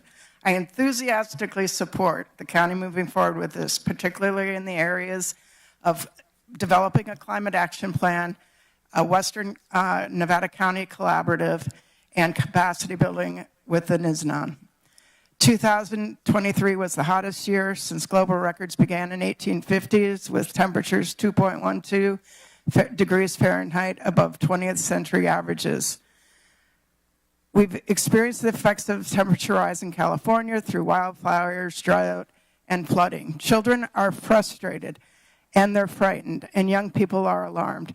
They are looking to adults to develop policy to bend that curve and to stop the temperature rise. So please move forward with the RRPG to demonstrate that leadership. We're here to support you and continue our work. Thank you very much. Thank you, Laura. Good afternoon, Board Chair Bullock and board members. Gary Peterson, District 1, where I wear a couple different hats. I am here today to talk about process, a passion that I have. I have over 50 years in local government in various forms. But post-COVID is the first time I've encountered a situation where we continually face problems for which we do not have structures or organizations that are equipped to take them on in the way they need. They're so big, they're so complex. But what we have is process, the way we agree to come together to do this work. This grant is very well done in the sense it speaks to building capacity, which is the greatest constraint I believe that staff faces these days, is the actual ability to have enough people to do the work. By engaging partners, coordinating with partners, with building the networks across our community, we become much stronger, much more able to do the work and to really tap the innate wisdom that exists within our community. It's not just complicated. The difference between, as I teach, is a complicated system is one that's made of a bunch of different parts that you can figure out. A complex system is a human system that you can't figure out. You work with the people that are in it, you figure out where to go, you see what wants to emerge from the engagement in the process. And this is what it's designed to do. I want to compliment our CEO and staff as I note from a process perspective, which is the way we do things, versus a content perspective, which is what we do. But working with Ms. Seward in the recreation program, seeing how the climate change effort is reaching across the county, working with fire, seeing how that's spreading across the county, sharing information, building networks, creating that social capital that's going to be so critical for us as we face these really difficult problems going forward. This grant is designed to do just that. Everything I see in the county is you're capable of doing that work, but it is going to be messy and it is going to be challenging, but it is the work in front of us. And I'm standing there in any way I can support that. So thank you for this effort and congratulations on the grant. Gary, thanks for your support. Yep. Good afternoon, Chairman Bullock and members of the Board of Supervisors. Gil Matthew, a resident of District 3, and here is the Executive Director of the Nevada County Economic Resource Council. So first of all, a lot of congratulations to go around. People that have been working on this grant for a long time. The county and staff has done a superb job, I think. I first became aware of this several months ago, and I'm glad to see that it's gotten to this point, so I want to thank you. I can't let you get away without talking about the economics of this whole business. And it's a little hard to measure the quality of life, but we know it exists. And this is another step in preserving and increasing the quality of life. That is about economic development, is a better standard of living. This will go somewhere towards building that. And we just want to, from the Nevada County Economic Resource Council, want to offer our support to Steve and to JERP on their work to be done here. It is a collaborative. There's a lot of work to be done. I want you to know we're a resource if you'll just reach out to us. So thank you for that, and thank you, staff. Gil, thanks for your comments.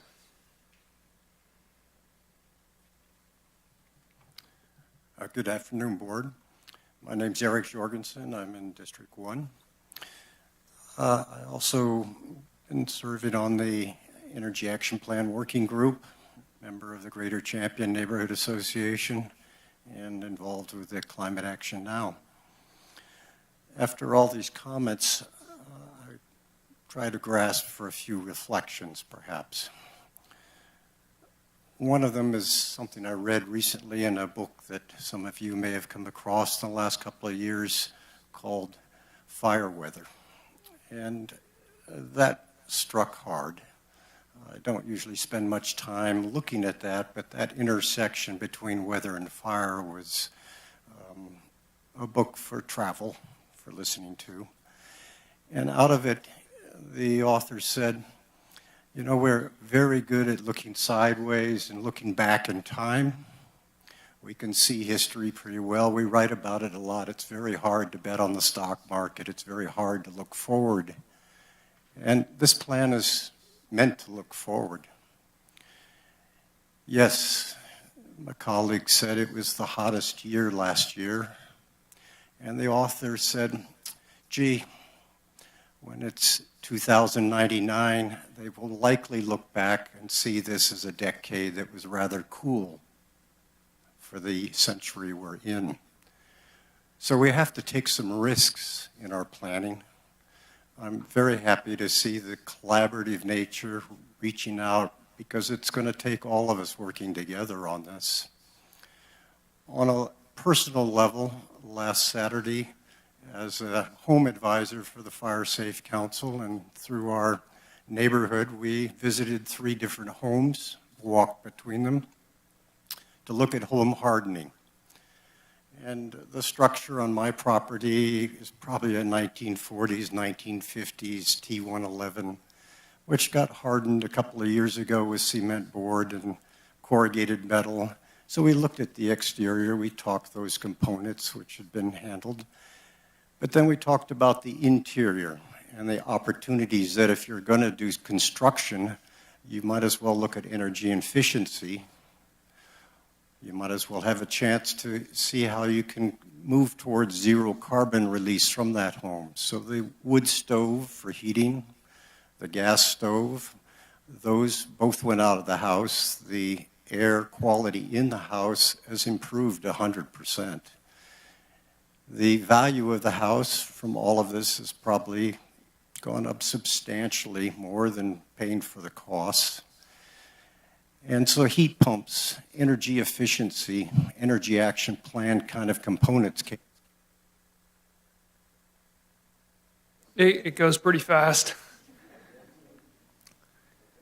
Thank you, Eric, for your comments. And if you have something, you can give that to our board clerk as well for us.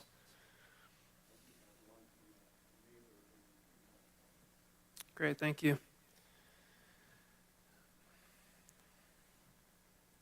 Madam Clerk, anybody on the line that would like to make a comment? Yes, Chair, we do have a caller. Okay, let's go to the caller. Hello, Board. Matthew Coulter, Nevada County.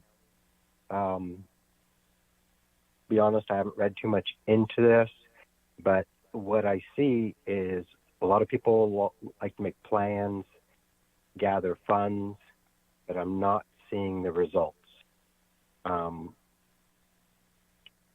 2 words that are never used anymore, and I'll use them now: pollution and smog.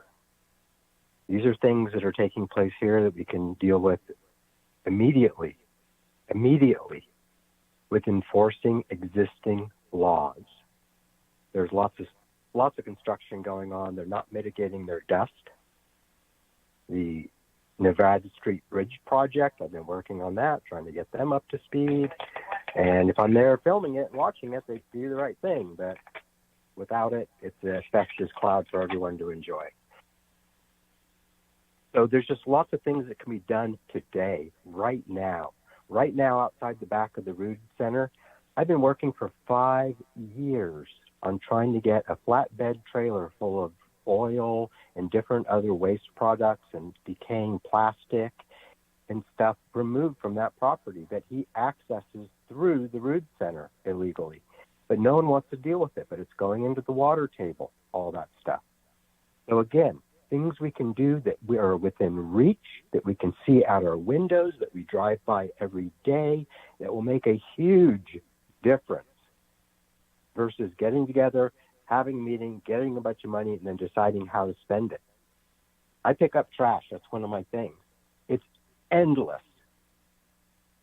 You don't have to do it endlessly, but pick some up. It's quite rewarding.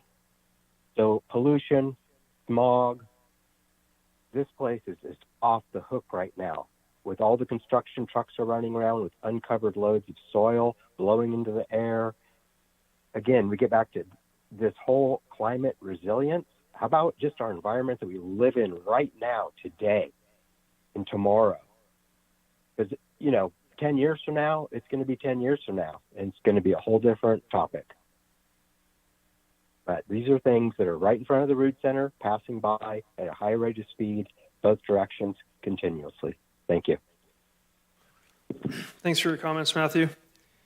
Any other public comment here in the board chambers? No, seeing none, I'll bring it back to the board for any additional discussion. No. Job well done. Awesome, looking forward to it. And I just thank everybody who came here to speak today, and thanks for contributing to the regional piece, everybody on the different committees and towns and cities that have contributed here. And Steve, thanks for making the trip over the hill and coming down, and Shelley again. So with that, I'm going to close public comment and bring it back to the board for a motion. So moved. Second. Motion and a second. Madam Clerk, please call the roll. District 2, Yes. District 4, Yes. District 3, Yes. District 1, Yes. District 5. Yes. Passes. Thanks again. Thanks, Kaylee.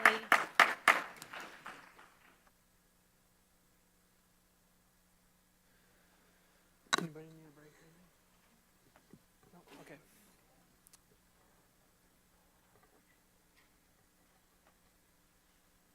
Okay, item number 33, this is the Director of OES, Craig Greisbach. Additional informational presentation from the Nevada County Office of Emergency Services and the Sheriff's Office regarding the Nevada County Evacuation Study. With that, we'll go ahead and turn it over to you, Craig. Good afternoon, Chair Bullock, members of the board. Craig Greisbach, Director of Emergency Services with Nevada County. Joining me today is Lieutenant Mike Bingham from the Sheriff's Office. Lieutenant Bingham is embedded within our team as the Emergency Operations Center Coordinator. This long-standing partnership between OES and the Sheriff's Office not only has major benefits during emergency response, but as highlighted in this presentation, enhances our ability to more effectively plan, mitigate, and prepare for emergency events. Really, this dynamic has been invaluable as far as the partnership goes. Our rural community faces significant challenges with evacuations during emergency events. The escalating wildfire risk remains a primary threat and challenge when needing to evacuate areas of our county. The evacuation study being presented to you today has been completed in partnership with local departments, first responders, state agencies, industry experts, and our engaged community. The study looks at data-driven and community-informed approach, analyzing fire behavior, human behavior, traffic management, and infrastructure capacity to develop actionable plans that establish resilient strategy for effective emergency evacuations. I'd like to preface our conversation today just acknowledging that this study is not a silver bullet to solve all our problems with our evacuation challenges. It is an important tool that our organization partners and the community at large can prioritize and develop projects, implement mitigation measures, and pull down resources that will improve evacuation safety during emergency events. I would now like to hand this presentation off to Lieutenant Bingham, and he will provide an overview of the study, specific findings, and recommendations. Thank you, Craig, and good afternoon, Board. To quickly refresh the Board, this study was contracted in May of 2023 and was completed earlier this year.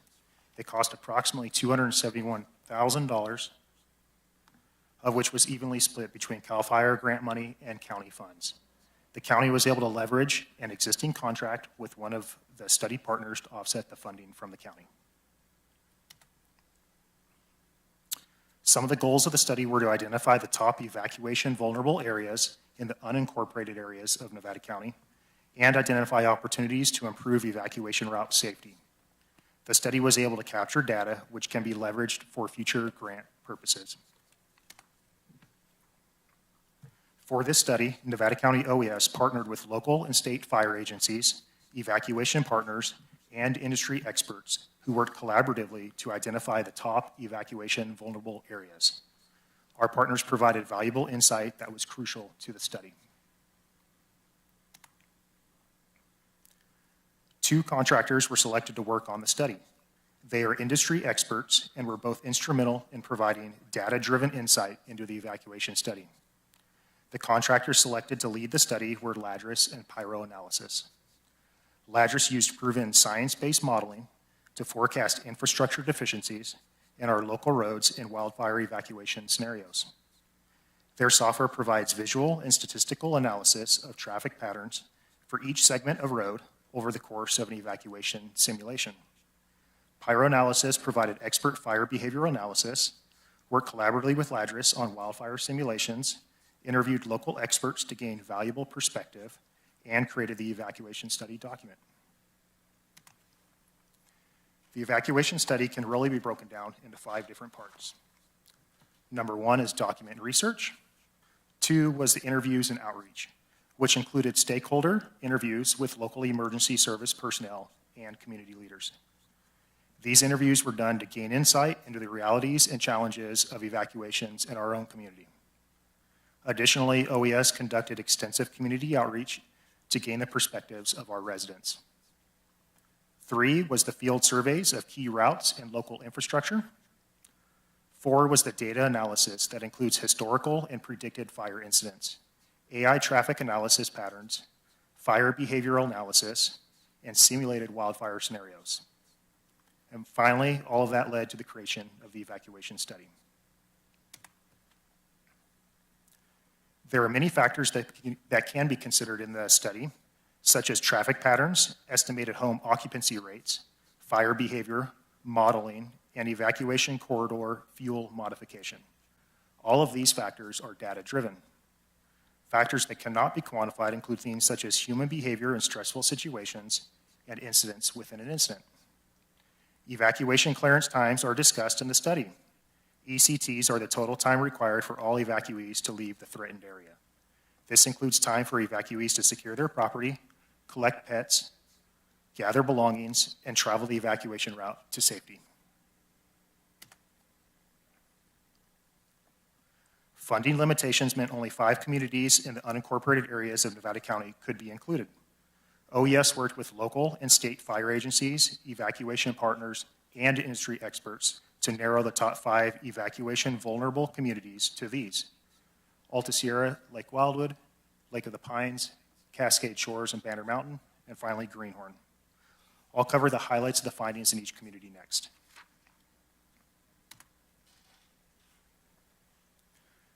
The study determined Alta Sierra was most at risk for a catastrophic wildfire event due to residential density, topography, and fuel load.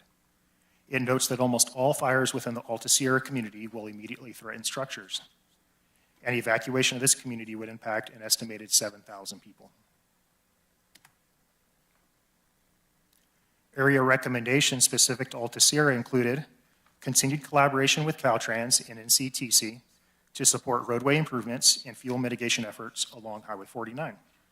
This includes adding turnouts, widening roadway shoulders, and adding traffic lanes in identified areas. Another recommendation was to connect Round Valley Road to Highway 49 to provide another potential emergency egress route. The Greenhorn community is a mix of semi-rural ranchettes on several acres to pockets of subdivisions. The study noted a potential for fire in the river drainage. A fast-moving fire in the Greenhorn drainage may compromise primary evacuation routes. There is a potential for a crown fire in dense timber pockets and subdivisions. An evacuation of this study area would impact approximately 1,300 people. The study made area-specific recommendations for Greenhorn, which included expanding clearances and removal of roadside fuels on evacuation routes leading to Grass Valley. It also recommends making improvements along Lost Lake Road, connecting Greenhorn Road and Banner Lava Cap Road, and evaluating the viability of Jones Ridge Road as an alternative evacuation route.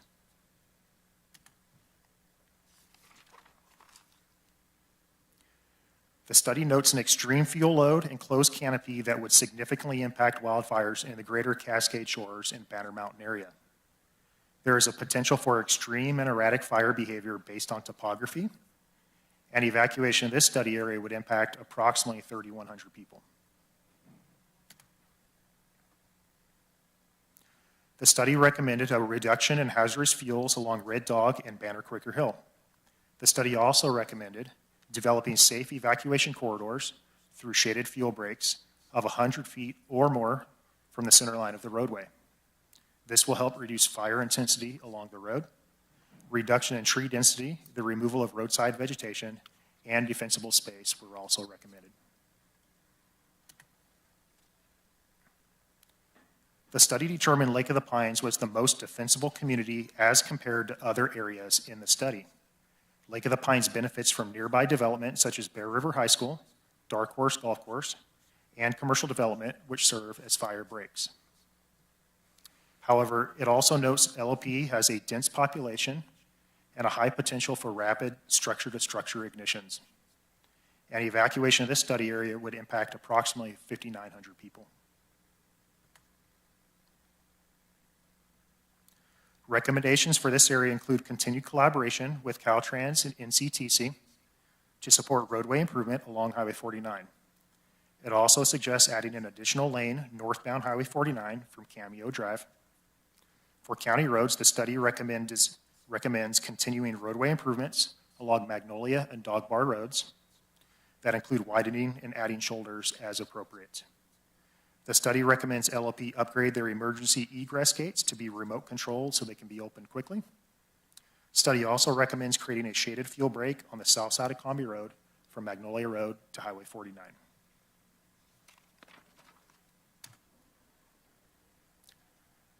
Finally, Lake Wildwood. The Lake Wildwood community has been impacted twice before by evacuations, first in 1988 and again in 2017. The community is at risk for an urban conflagration due to the dense amount of housing and the fuel load. This community is greatly impacted by the Deer Creek drainage, and evacuation of this study area would impact approximately 7,000 people. Study recommends continued collaboration with Caltrans to make improvements along Highway 20. This includes adding traffic lanes on Highway 20 in both directions from Pleasant Valley Road to increase vehicle capacity on the highway. For county roads, the study recommends making improvements to Mooney Flat and Bitney Springs Road.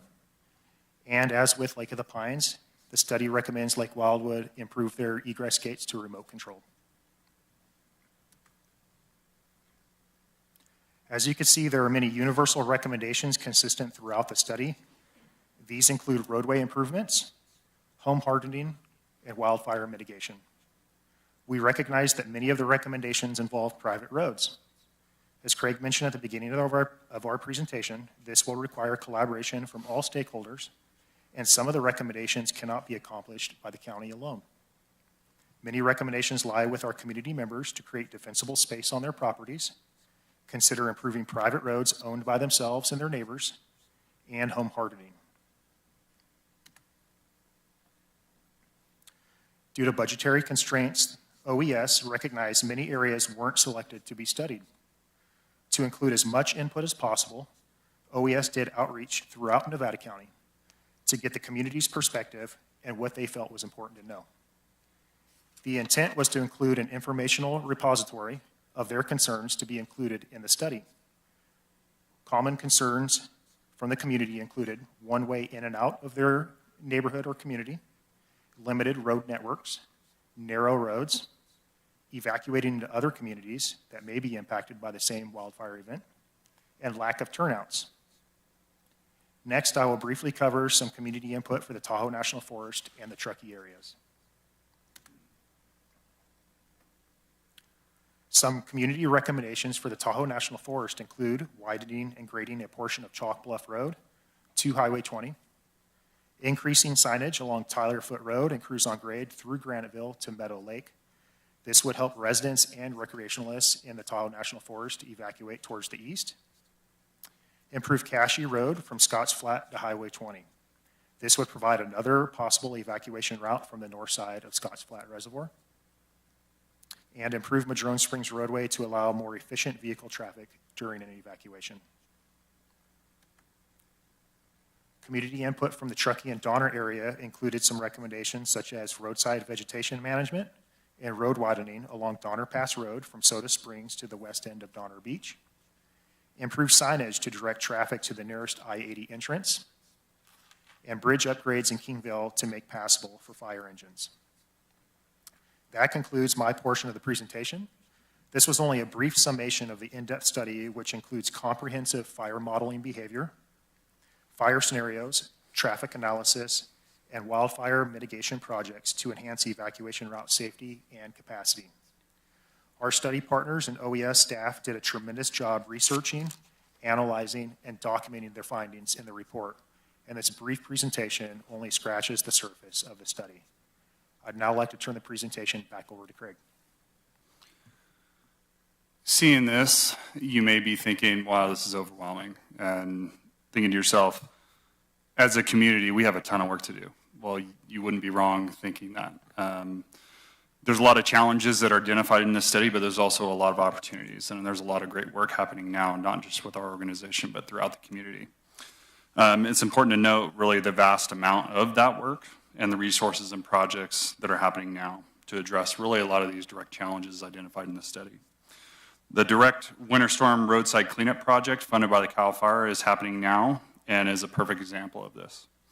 The project aims at clearing 209 acres of private roadside storm debris and has cleared already 93 miles of publicly maintained roadways. Our team has been prioritizing work happening in identified areas from the evacuation study over the last several months. Although this study was not final, we had this information, so we've been using it to our benefit and really the community's benefit overall. Our microgrant program provides direct support to FireWise communities, helping improve evacuation safety, including defensible space, clearing evacuation routes, and other vegetation mitigation projects. Announcement of awards to 26 FireWise communities on the second round of this program are happening now. We had a conference actually earlier this week with the awardees, and it's really amazing seeing their projects and how they're able to stretch these dollars, even though they're small, but they're mighty. We have free green waste opportunities are available now, removing debris from private property, including along evacuation routes. This is happening through free green waste drop-off events at the transfer station. You're going to hear about that more at the next presentation to your board. We have 3 green waste events happening in Truckee with our partners on the east side, and with our FireWise Community Green Waste Partnership Program. That is a brand new program we're kicking off as of last week that is bringing green waste bins directly to neighborhoods. Phase 1 of our roadside vegetation abatement project, funded by FEMA and in partnership with Public Works and the CDA team, are happening now, and is the planning portion for treatment of up to 300 publicly maintained road miles. That will be completed by September of this year and submitted to FEMA for Phase 2 funding, which is really the implementation of this work. But that's a really cool project that we're working on with hand in hand with Public Works. The Woodpecker Ravine project, funded by CAL FIRE, has been kicked off and will be occurring over the next several years. In totality, this project is designed to treat 1,136 acres along critical evacuation routes and strategic ridge lines. Our 2024 congressionally directed funding request of $750,000 directly supports improving private evacuation route safety where there's limited resources for that type of work. This program is leveraging our community's success with our FireWise microgrant program, and we will take a similar approach, just more robust funding, more robust resources to our community. Although not officially funded, it is currently included in the Senate's funding appropriations bill, and we are hopeful that it will be funded later this year and will come to your board for review and more information. All of these projects are really a culmination of our community and partner engagement and wouldn't be possible without your board's leadership. It's important to note that this is a ton of work happening now. Even though we have a ton to do, a lot is happening on the ground right now. Moving forward, we will continue to leverage our current projects, use this study to seek additional resources, actively engage our support and support partner projects. That piece is pivotal to this. Aggressively seek and provide resources to our FireWise communities that are so engaged in doing so much work in our community, and leveraging our existing programs such as our Defensible Space Inspection Program to proactively engage our community and mitigate vegetation along identified evacuation routes. That concludes our presentation, and we'd be happy to answer any questions that your board may have. Yeah, thank you. Thank you, Craig and Lieutenant Bingham. Appreciate it. There's a lot of complexity here, and I'm sure we have a lot of questions. I could start with Supervisor Hook if you have any questions for staff. No big undertaking. I mean, I just look around, especially in my district, the amount of areas when we look to evacuation, Tyler Foot, when we get up in the mountains, Cruise on Grade, all those places where we have roads that really don't meet road standards in a lot of places like Murphy Road. You know, I just look at all those big places. There's a lot of work here to do, and you keyed in on it. It's not something that we can do by ourselves. This is a huge community based project. I mean, all of us have to do this together, the green waste programs. I'm always challenged with the amount of work we do and the maintenance, and I talk about this every time because maintaining what we do is important. And that's another place where the community has to really kind of step up and do their job. And there's a lot of money going into this, and I mean, we're making headway.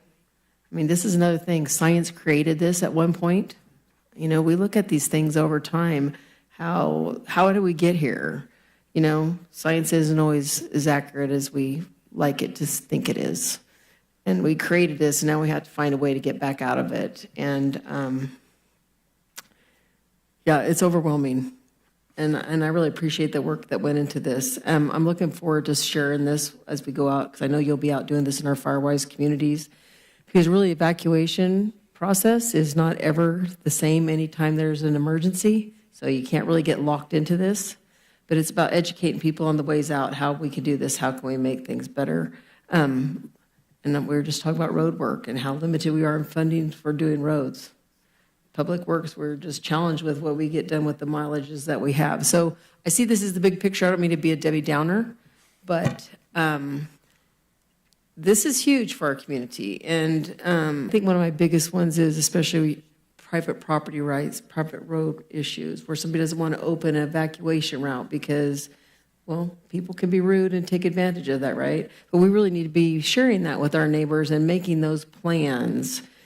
And so it's so much more beyond what the county could do. It's really about how communities can work together. I mean, we've learned about knowing our know all those neighbors on your block, make those arrangements when we know there's a second way out, and really being on top of the emergency releases that go out so that they know what direction to go and who to pay attention to, and not try to go off half crazy and going to make their own way. We watched that in the snow, right? Well, I don't want to put my chains on, so I'm going to go the back way. Now we've got all people out there just stranded in the snow, making our emergency responders go out to look for us, right? And it's the same thing in fire. So anyway, kudos. This has been a long time. I know it's a lot of work, a lot of organization. I hope people really listen and take into all the context of what could happen here and how we can work together to make this really better. And then I just want to say, we are working on the project down in Alcera, but only the planning part. We haven't started any of the actual work going on there. So just people are clear. They're not going to be seeing any clearing right now. There's a process that we go through to get there. It doesn't happen overnight. So Woodpecker Ravine, there's no real work being done yet except for the planning process. So 'cause somebody else is going to ask that question after you said that, how come I'm not seeing all the brush getting caught out of there? And I hope people really take advantage of the green waste. I think you guys pulled that together pretty fast, and I'm looking forward to see people take advantage of that. So thank you. I don't have any questions. I just think we still have a lot of work to do.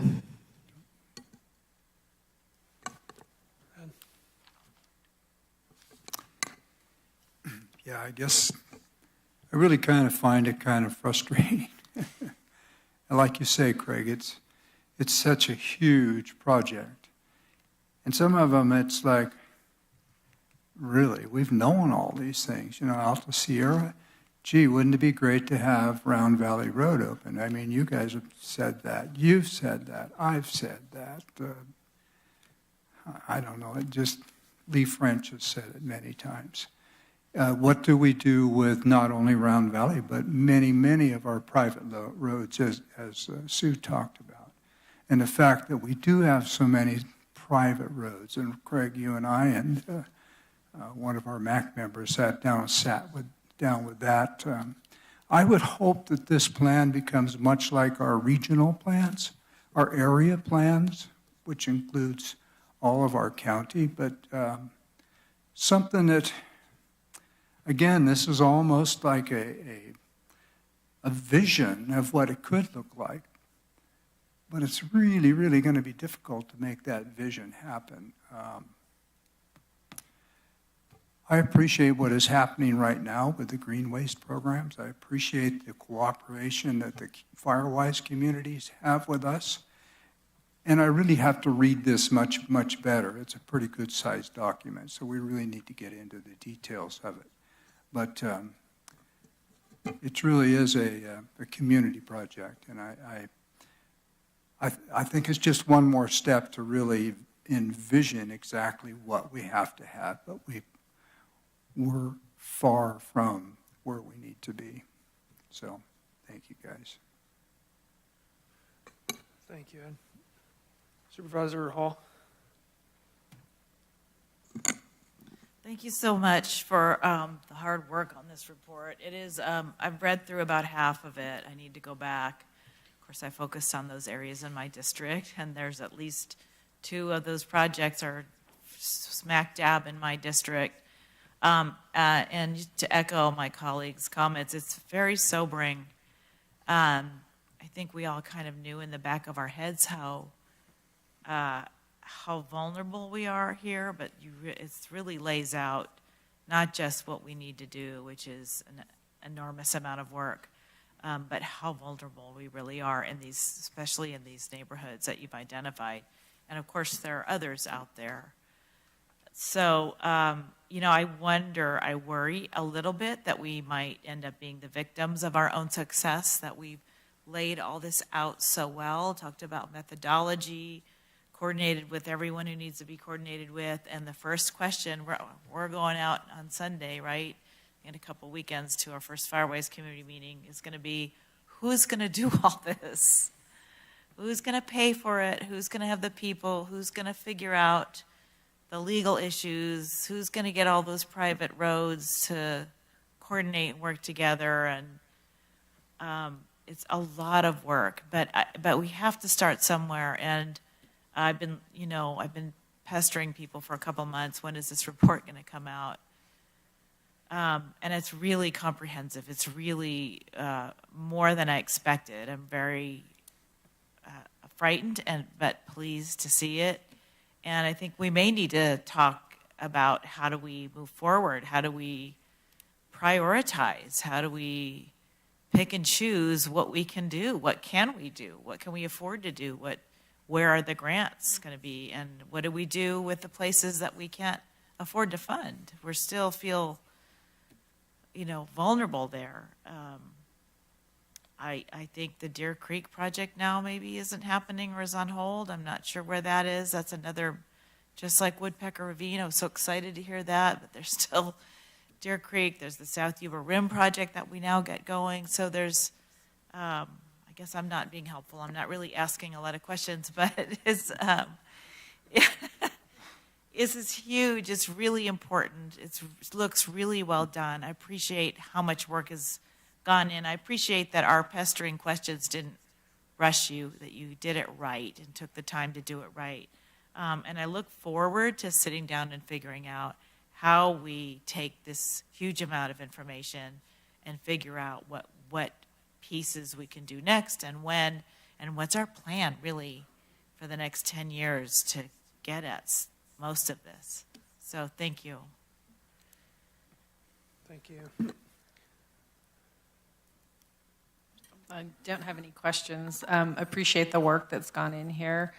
I think it's important, and maybe I am the only one up here who kind of has this opinion, but because none of these projects are in my district at all. So I just want to make sure we're not minimizing the other areas of Nevada County that aren't listed as your top 5. Because with fire safety, everybody thinks that their neighborhood is the most important resource, the most important place to have resources directed to. One of the things I really like about what you've done is the public-private partnerships that are going into it. It's not all on the county to do the work. We're asking property owners to be involved in their fair share of it as well. So I hope that that's how we move forward with this, is the education of getting people to harden their own property, to trim their trees, to do the work that they need to do. I think you'll be able to see a lot of that by the success of your green waste days this year. I think you're gonna. I've had people call. I think you're gonna see a lot of people utilizing that. I think it's a fantastic resource that we offer at the county. So I look forward to seeing what happens here and how much work we can get done with the limited resources that we have, and keep up the good work. Thanks for the comments. I don't have many questions. There's a lot of data and analysis in the report, and more to read for me as well. I know, one question, I know we do work with our partners in East County, specifically the town of Truckee, and some of their plans. And maybe, Craig, could you talk about how you've connected the dots for some of our partners in East County? Chair Bullock, there's so much stuff going on that I didn't mention as well. So East County specifically, we work really well with the Truckee Fire Protection District. They have a lot of resources with Measure T, so as much as we can leverage that going over district lines into the county, which we've looked for those opportunities with writing grants and other opportunities as well. And even with our green waste planning, we're coordinated.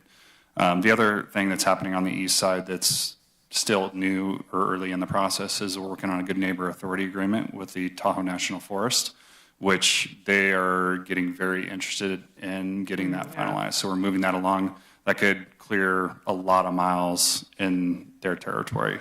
And we're actually looking at both throwing money and dollars and funding towards that. So in the coming years, a lot will be happening up there. And they're also going to be pushing that to hopefully get that established on the west side as well. So a lot of opportunities with Tahoe National Forest. Mm-hmm. Yeah, great mentioning that. And the town of Truckee has their own. They just completed an evacuation study, if I'm not mistaken. Correct. Specifically, okay. Yeah, thanks. The piece on the private roads is interesting.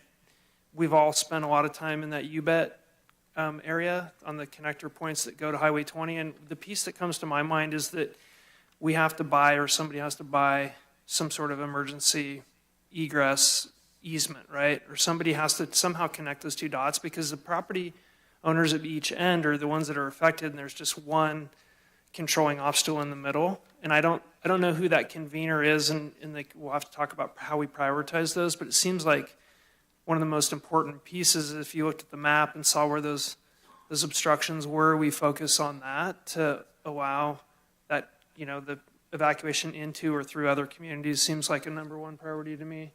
And I don't know where we get to that within the planning process, but I know like Supervisor Hall, you talked about kind of prioritizing.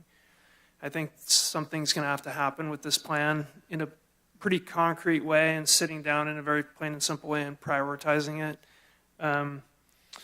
The pieces on the road, and Tricia and I have talked a lot about this, and the dirt road, or the maze of dirt roads in Nevada County, all go somewhere, and a lot of them are in a state of disrepair from our partner organizations, the Forest Service, BLM, private landowners, but also coming up with an easy way to try and contribute to the success of those roads. I was on both Chalk Bluff and Caskey recently, and they're passable in a four-wheel drive, but if you had a two-wheel drive car and you didn't know where you were going, you'd probably pretty quickly get stuck out there somewhere. But I think there's a lot of benefit too in getting our partners to do some road work, road maintenance, and there's this co-benefit with the environment because there's just massive amounts of mud and sediment transport. And so I don't know if there's the color of money or what we bring to bear on these problems can change, but I think there's co-benefits between environmental sustainability and the evacuation problem on some of the unmaintained roads. And then, I think if we have other plans that are coming to bear to reprioritize some of these problems, I, just as one board member, would really enjoy the ability to see those plans and how they prioritize the pieces that are called out in the evacuation study. Because I think they do. That's a question. I think there's probably a lot of description in some of our other plans about how to solve these problems. Yeah, Chair Bullock, this is in tandem with what we're calling a roadmap to resilience. So our community wildfire protection plan update, local hazard mitigation plan update.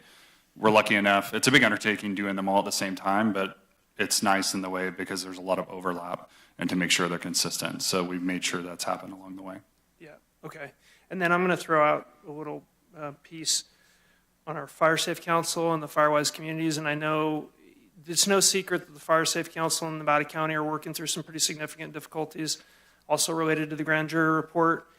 But we stand behind, and I think Craig, you would support me in the statement, we stand behind our Firewise communities. We're helping to work with them, continue to certify additional communities, support other partners that are working with the Firewise communities and other organizations that we're working with the Fire Safe Council or are working with the Fire Safe Council. So Nevada County has a lot to do in this space, and we're still continuing to move forward with those partnerships in our community. Chair Bullock and members of the board, just speaking to what you all have said, is it's important to note this is just the start of the conversation. I mean, we're going to continue to engage the community, the Firewise communities, our nonprofits, our local businesses, to figure out how we can divide and conquer, right? Because there's so much to be done. How can we get the most done while we're all working in this space? An example of this is perfect with Lake Wildwood Firewise community. They approached us and they wanted to do a project down there that will greatly benefit their evacuation routes and wildfire safety. said, we can do this, we just need a little bit of support. So I envision that conversation happening with our many other Firewise communities, our neighborhood associations, our road associations, to be able to make a dent in this moving forward. But again, a lot of conversation to be had and all the events, all the networking that we do moving forward.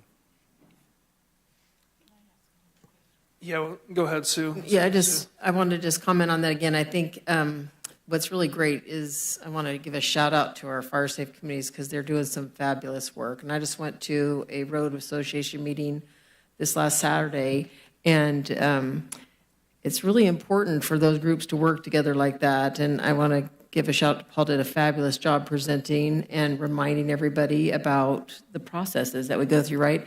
And so that's really what interests me in this study too, is when you really look at what roads are going to be impacted by that simulations that you did. And that's another place where people are going to really have to, I hope they read this, because it's actually a little bit, it is overwhelming and it's a huge report, but it gives you a reminder that you don't wait till the last minute.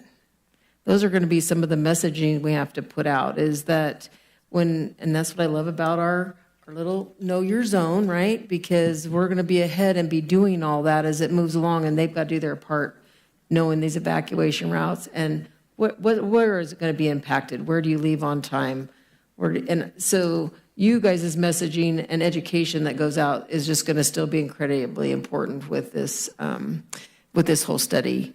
I just feel like for all the people we talk to, there's 10 that don't know what we're doing. And that's what always just baffles me, because I think we put this out really well. This team, I see them everywhere at every event. And so making sure that people really dive into this a little bit and take that self initiative to understand some of this a little bit more. I think maybe there's just so much work we can do together. I don't know. But the stimulation ones were really interesting. I would have loved to be able to sit and watch that. And of course, watching some of how that fire movement works. I don't know if the pyro used some of those simulators that you could watch where the fire went. That is very eye-opening. Just makes you realize how much work we do have to do. So.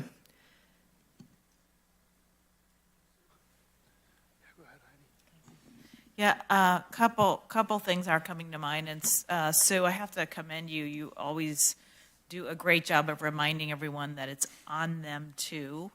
And I want to echo that. It's on all of us to do the work around our homes and with our neighbors and in our regions and our Firewise communities. And interesting, I mean, our Firewise community is doing the same thing. They've done a lot of the clearing, and now they're moving into evacuation routes and how to figure all that out and which piece to do and which piece they're allowed to do and where they can get funding and what the county role is. And it's, I think that's one whole piece we're going to have to come up with guidelines or guidance to help everyone who's asking a lot of the same questions.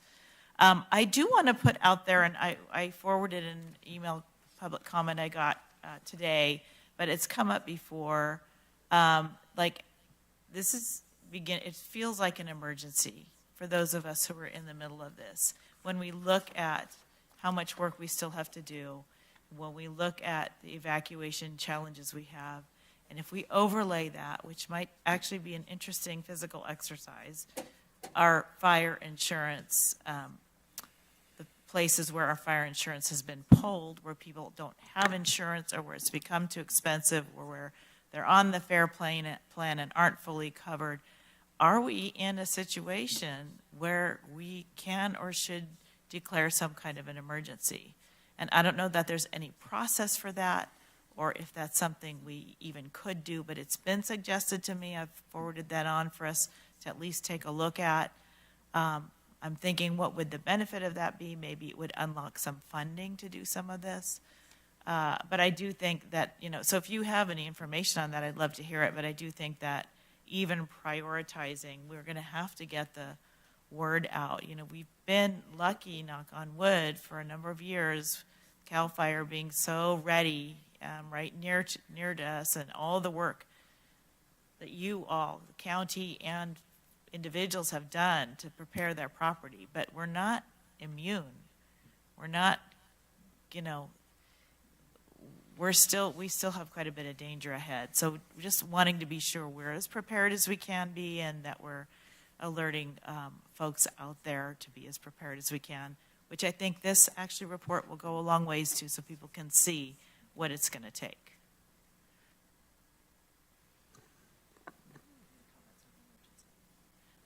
You guys had any comments on the emergency idea? Yeah, Supervisor Hall, we've been asked that same question by a few community members. Typically, declaring a local emergency means there's a direct and imminent threat to the loss of life or property. Historically, that has been hard to say because this is more of a mitigation-related issue. It's not related to response and recovery. Typically, federal or state resources that would come down to support when there's a local emergency would be for response and recovery only, not to mitigate fuels, not to mitigate our own local infrastructure. So it's something that's on our radar, and we'll continue to have that conversation and try to keep a pulse on that with our partners and other local government as well. Yeah, I think that's a discussion with FEMA happening nationally too, isn't it? That people are asking them to invest more in the mitigation and prevention to save everybody money and stress and pain for having to come in after or during an emergency. So we should keep an eye on that in our federal conversations as well. Yeah, I've heard those at both NACO and CSAC, both those conversations about FEMA's strategy in that realm. With that, we're going to open up public comment on this. Anybody inside the board chamber, would like to make a comment on the evacuation study? Please step up. Shirley Osgood here. Actually, I have more of a question. I think I got approved by a FEMA grant to have some home hardening done. The office is over there off of Idaho, Maryland. Do you know what I'm talking about? You just give us your comments, and then we'll help you get some help after you're done with your comments. Well, I was just wondering, because they said at the time it'll probably be a year. I did get notice that I was approved to do, like they would come over and figure out what needed to be done in your yard. It was for low-income homeowners. Anyway, I haven't heard anything from them, and I'm sure it's been at least a year. Does anybody know what I'm talking about? So Chair Bullock, we can have staff follow up with you directly, and Assistant CEO Caleb's here that could follow up with you and get your contact information. Thank you. Yeah, we understand. Yeah, Access and Functional Needs Program, I believe is what she's describing. Thank you. Yep, we'll get you some information. And Caleb is, he's the dapper gentleman there in the gray suit. Go ahead, sir. Hi, my name is Jeff Peach. I've lived on the backside of Banner for the last 40 years. I'm the representative for the Firewise community, the Banner Mountain Firewise community, and also on the steering committee of the coalition. And I just have one comment. I think the report is great. I'd love to see all this stuff happen.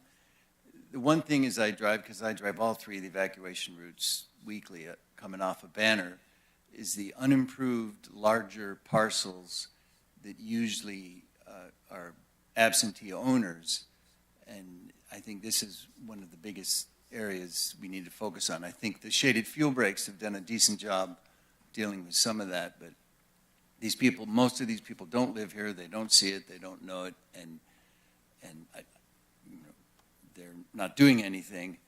I don't have a solution for you, but I think that's something we really need to focus on, because, you can clear 10 feet off the main road, but when there's a dense jungle beyond that 10 feet, the problem really isn't taken care of. So, just a comment.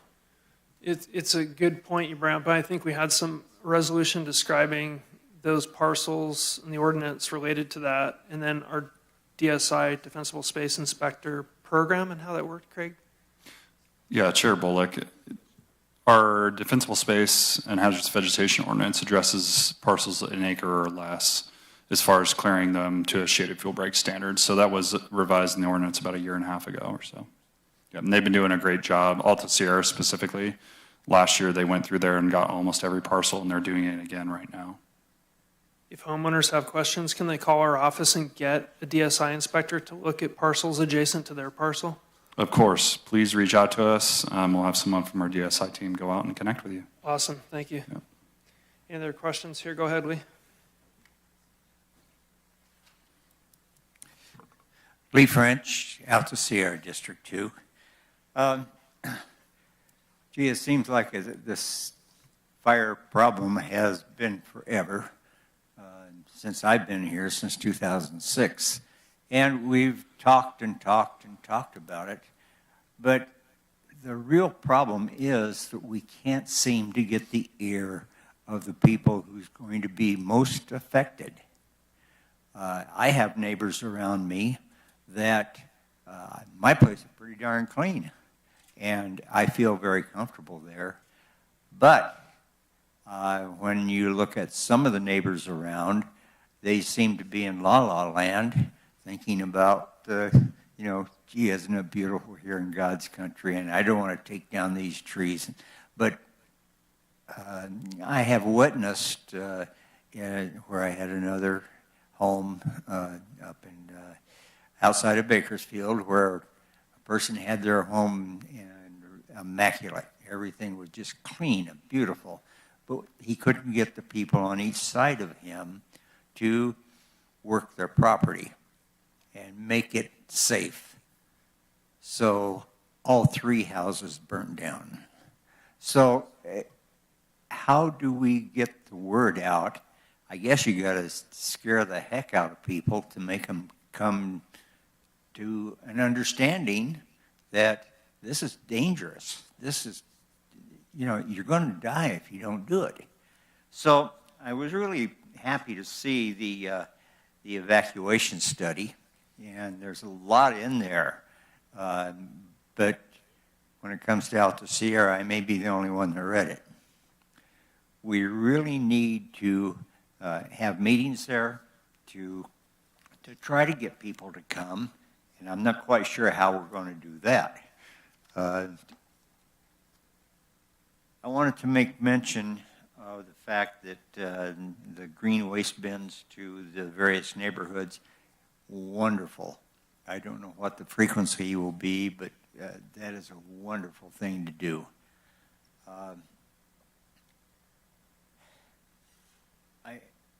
I'd like to be sure that we have local meetings, and I'll do my best to get my neighborhood to come to them and advertise. But I think that this evacuation study, the hard points in it where it does tell people, hey, you got to do this or we're in trouble. So anyway, I want to join everyone in trying to get this thing to happen. And Greg, you've done a great job working on this. Thank you. Thanks, Lee. You've been an advocate as well. Thank you. Any callers on the line, Madam Clerk? Yes, Chair, we do have one caller. Okay, let's take that. Thank you. Good afternoon, Board. Matthew Coulter. When I hear about this conundrum that we're in, and I see the amount of fuel load, and I don't see any pushback on the code compliance or the fire departments, or it's just very, I can report stuff. It doesn't really seem to matter. You can drive by it. It doesn't really seem to matter. Like I said, on Bennett Street, these huge piles along Brunswick Road. And then on people's personal piece of property, you talk about how successful the green waste is, and it is, yet I can show you one piece of property with that much green waste in a pile as you collect on your weekend. And I can show you multiple places like that. And I'm more worried about the ember spread. I understand fire, got a little time to get out, but when it's 40-mile-an-hour wind and the ember spread is a mile in front of it, you're not going anywhere. Because this is going to be, you're going to be engulfed in so much smoke, you're not going to be able to see the road to get anywhere. The only thing that I'd come up with is the 4 directions, north, south, east, west, and have color-coded circles on the road to direct people, because we have so many new people here that they don't know where they don't know where they are. They don't know they shouldn't have a fire in their backyard on Race Street. They just don't know that. So the consciousness of people that we're dealing with this level, when I hear that we need to scare people, it's beyond that. They're scaring me because they are so brain dead with their reality of where they're living and the threat that we all face, and the fact that everyone in that building at the Root Center won't have a job when the place burns to the ground. Just like how Paradise lost all their infrastructure and hospital and all that stuff, the same thing could easily happen here without aggressive action instead of meetings and plans and being overwhelmed. Because one hippie bus is going to block the road. One car into a telephone pole, boom, falls on the road. It's blocked. That evacuation is over. So to think that we're going to move large amounts of people, we can't even move people on our normal days on our roads around here without severe accidents. On a normal day, without an evacuation, without a fire. So I honestly don't see this area evacuating very efficiently, no matter what is done, to tell you the truth, because people are going to want to hook up their trailers, take those with them, their boats, whatever they can haul out, and like I said, flat tire, whatever the case may be, dragging. Matthew, thanks for your comments today. Any other comments from inside the board chambers? Seeing none, I'll bring it back to the board for closing comments. Supervisor Hall. Yeah, thank you. I'm trying to pull myself together here and think about what I really want to see next after being overwhelmed with all this. And thank you for all the public commenters and people who are paying attention to this and caring about this. I think once we get over sort of the shock and awe of this report, we really need to look at, I think I've mentioned already, sort of prioritizing and I think that's going to be hard, but we need to do that. Identifying, funding strategies for the things that we want to do. I think it would be very helpful to lay out almost like a matrix of who's responsible, who's going to do what in here. So there are things the county can be looking for grants to do, but then there are things like the private roads. I think we need to make it really clear that's going to be the responsibility of the people who live on those roads and the Firewise communities to help them. And maybe we can come out with guidance, but I think we need to be very clear about, here these things are on you guys, here are the things we're going to try to do. I think that would be helpful. And then I would love to see sort of a public outreach strategy, because I agree this would be really important information to get out there. I would encourage all the Firewise communities, sorry, Craig and Lieutenant Bingham, I'd encourage you all to ask for us to come out and report out on the study and share that with the Firewise communities and neighborhood groups. And maybe, actually, Jeffrey, since you're out there, maybe we can do a District 1 workshop on this, and maybe some of my colleagues want to do the same. So not like we're not going to keep you guys busy. Thank you. Thank you. Anybody else have closing comments from the board?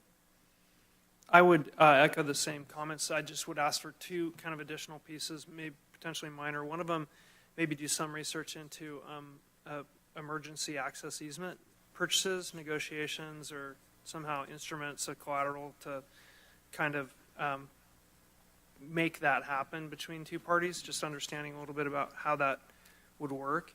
And then the other piece is letters of agreement, and they may already be existing through CDA, but shared road maintenance agreements that we could get into place to do, even if it was every other year, to do some egress planning and road maintenance activities on some of the roads that we know are deficient for getting people out of places like Cascade Shores going up to 20 and some of those. Just understanding the scale of the work we need to do. I'm not talking about coming back with a full-blown program, but just, hey, here's what we would need to do to accomplish some road improvements in those areas that you highlighted in your top 5 priorities for me. Thank you so much. It's a lot of information. We appreciate your work, hard work on it, and we're here to support you if you need additional resources. Thank you. We appreciate it. Yep. Thank you. Yeah, we do. I'll entertain a motion. I'll move to accept the study. Second. Motion and a second. Madam Clerk, please call the roll. District 2? Yes. District 4? Yes. District 3? Yes. District 1? Yes. District 5? District 5, yes. Thank you. Thank you. Anybody need a break or anything? No. Yeah, we're going to take a 5-minute, just really quick bio break. We'll be right back.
regarding resources for removing vegetation along private properties.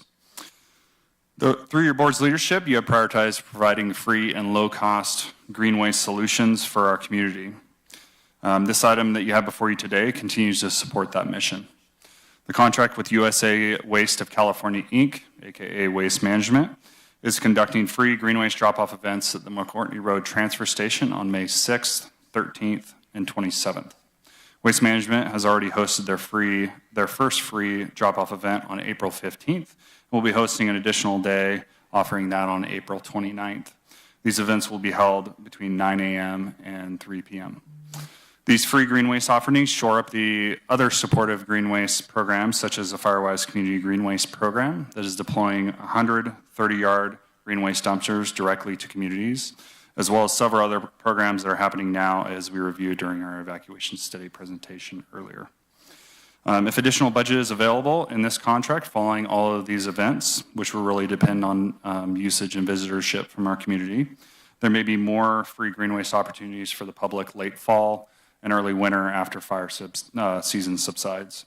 We will evaluate this opportunity following the final drop-off event this spring and move forward and take action with waste management moving forward. I'd also like to recognize Shivali Kagipol with Waste Management also being here and sticking it out through our presentations. I appreciate you sticking around with us. That concludes my presentation. I would be happy to answer any questions that you have. Thank you, Craig. Any questions from the board? Specific questions? Supervisor Hook? No, I just was reading this. No, this is great. So, so this funding, this 100,000 is just for the 3 green waste drop-offs? Correct. And this is going to depend on how much it costs, on how much it's used. If you have high community usage, it'll go to a higher amount, or if you get lower usage, it's going to be based on ton of material and the days that we host. Okay. What was the 15th like? The 15th was, I don't know if Shivati could provide more insight, but it was typically a little bit slow, I think, compared to what we want. We want lines the entire time. We want as much usage as we can to maximize this. I would say this is typical to a lot of green waste events. The first event is typically one of the slower events. So we also want to get the word out. We'll be doing some public messaging following the board meeting as well. Well, Alta Sierra did their own, the 15th and the 16th, and it appeared to me it was pretty successful. That was in partnership with you also, right? Shivani. Can you come up here to the mic? Thank you so much. Because that wasn't part of our... Good afternoon. No. Go ahead, Shivani. No, ASPOA pays for that, but we do volunteer and coordinate and help them, and it was very well attended.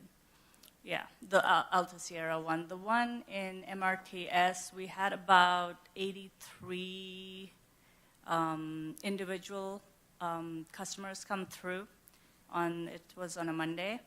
I don't have the tonnage right now, but then they were there multiple times as well. Yeah. And again, this program had nothing to do with the program we just talked about in the last item, community-wise, fire-wise, drop-off bins. Correct, Supervisor Schofield. This is in addition to that. Yeah. We have 2 free green waste events that is part of our contract with the county that we do every year. So it'll be 5 days total if we add 3 more, right? Okay, great. Supervisor Hall? Okay. Yeah, these are great. I'm glad you're getting them out there. I think they're just, I know we were back and forth on this, but we kept trying to find when is it and where is it, and it was really hard to find for the first one. So we need to have it on our webpage. We need to obviously get it out to everyone because I think this will be great.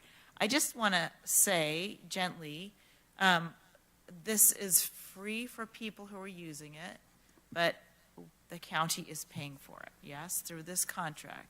So I don't think I think it's okay for us to let people know the county is paying for this, for you to do it. That's why it's free. It's not exactly free. So people like to know where their money's going for, and I think it's a great use, and I think they would have huge support. But I just want to be clear about that. it's not, nobody's volunteering this. We are paying for it so that the community can clean up. So I just want to, our PRO people are, yeah. Thank you. Yeah, and it's important to note, Supervisor Hall, that the county, through your leadership, has been investing in this as a free resource for years. This isn't the first year as well. Good point. Thank you. See, we forget. We all think it's just free. No, this is great. So could you, and then at the end of this, will you come back and give us the tonnage that was used over a period of time so we can really have a better look at how we're utilizing it? Absolutely. Supervisor Swarthout, anything? No? Okay. Just one quick question. I know we have, I think, 2 or 3 events in the Eastern County area.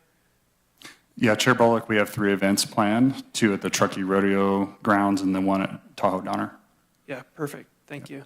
Yeah, no more questions. Go ahead, Supervisor. So one other thing I'd just like to point out, that means people in the city can also take advantage of this free service. So it's another thing that county's kind of putting in there. So just, I just want everyone to be aware of that. And actually, I had a meeting with the city of Grass Valley last week, and we talked about this. It's very heavily used by city residents because oftentimes, especially at this time of year, when you do your first cleanups, you have more than what will go into your bin that Waste Management picks up, but not enough to, maybe a small truckload, and you can't burn in the city limits of either Grass Valley or Nevada City. So this is really important in my particular constituency area. So thank you. And I think the city's actually looking at doing some, correct. Well, with their new tax measure that passed, they're looking at doing some innovative kind of creative ways to help people get their green waste out of the city limits too.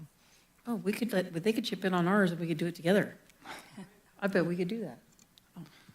They did talk about collaboration with their tax measure, so I'll work on that, Sue. Supervisor Hook and Swarthout, I would like to mention that both this program and the partnership program that we mentioned earlier is in collaboration with and planning in this effort with the City of Grass Valley, City of Nevada City, Consolidated Fire Department, CAL FIRE, and Waste Management. So it was really a team effort to make this happen at the last minute. It wouldn't have been possible without all that collaboration.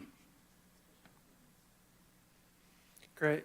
Thank you for the information. Yeah, very supportive. Any public comment? I'm going to open up public comment now. Thank you. Thank you, Shabati. And we wanted to thank you also for your community partnership support on our Heart of Gold ride. You've been a huge supporter of some of the efforts of the county, and we just want to thank you for your contribution. Absolutely. It's my pleasure. Yeah, outstanding. Any public comment inside the board chambers on this item? No, seeing none. Madam Clerk, callers? We do have one caller, Chair. Let's take one caller. Okay, thank you.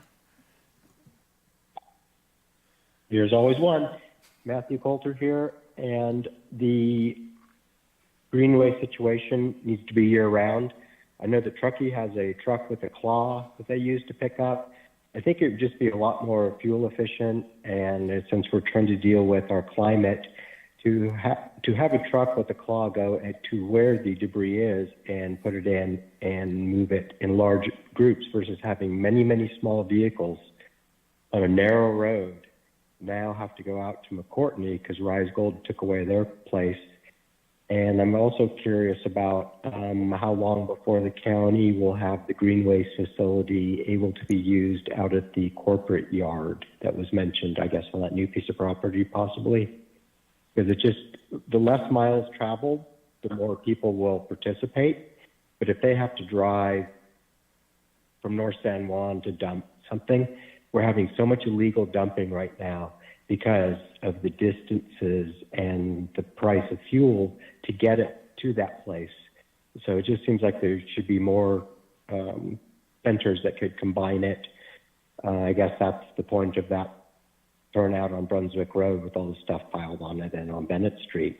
But it's been there for so long, it can become a fire hazard. So catch-22, we need multiple places to dump or a claw that comes around and does blocks at a time like we did with the storm damage and watching the extra money that was paid to Public Works or whoever was hired. It was actually a tree company, I think, and different folks to come around and do these cleanups where people literally just put it out in front of their house and it came by and it got picked up. I think that did a huge amount for the amount of junk on the ground that could easily be removed, but not everyone has a truck. Not everyone has a trailer. We live in the oldest population. I can't even hardly even use clippers. My hands are so bad now. So, let alone a chainsaw. So, we need to come to where it's at, not ask people to bring it to a place. Thank you. Yeah, and I think those are good comments, Matthew, and I think in years to come, additional solutions for green waste are pending. There's solutions out there that are being explored to hit that, so thanks for your comments.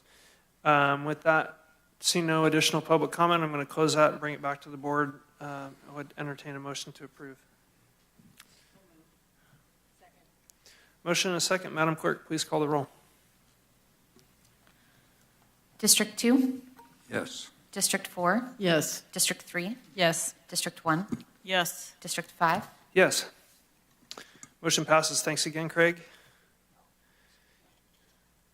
And with this, we're going to turn it back over one more item. This is a resolution approving a license agreement between the County of Nevada and Gold Country Kiwanis for the use of the Nevada County Eric Root Administrative Center for the 19th Annual Health, Safety, and Fire Preparedness Carnival to take place on May 4th, 2024, and authorizing the Director of Emergency Services to execute the agreement. With that, we'll turn it over to Alan and Craig. All right. Good afternoon, Chair Bullock and members of the board. For the final time, Craig Griesbach, Director of Emergency Services for Nevada County. The Gold Country Kiwanis will be operating the 19th Annual Health, Safety, and Fire Preparedness Carnival at the Root Center on May 4th. This is really a great community event, and the county team has long partnered with the Kiwanis organization to put this on. I would like to introduce Alan Schaefer with the Gold Country Kiwanis, who is leading this effort and organizing this event. He put so much time and effort into this, and it's such a great, fun community event. You see a bunch of kids running around with face painting. It's really such a good convener in the community. I'd like to introduce Al and have him speak a little bit about it. Thank you, Craig and board. I'm proud to be involved with this. 15 years ago, as it said, it's 19 years old, but Kiwanis started helping the people at the Beam Center, if you remember, those that have been in the community that long. And after 8 or 9 years, they found that they couldn't use that property anymore because it was a shared parking lot. And people, the exhibitors at that time, started calling and saying, who's going to take this over? Because it was a benefit, and why I got involved. At that time, it was just the police and fire departments that were entertaining children. So it was a children's event, but I thought this was a real way to introduce young families to our emergency services.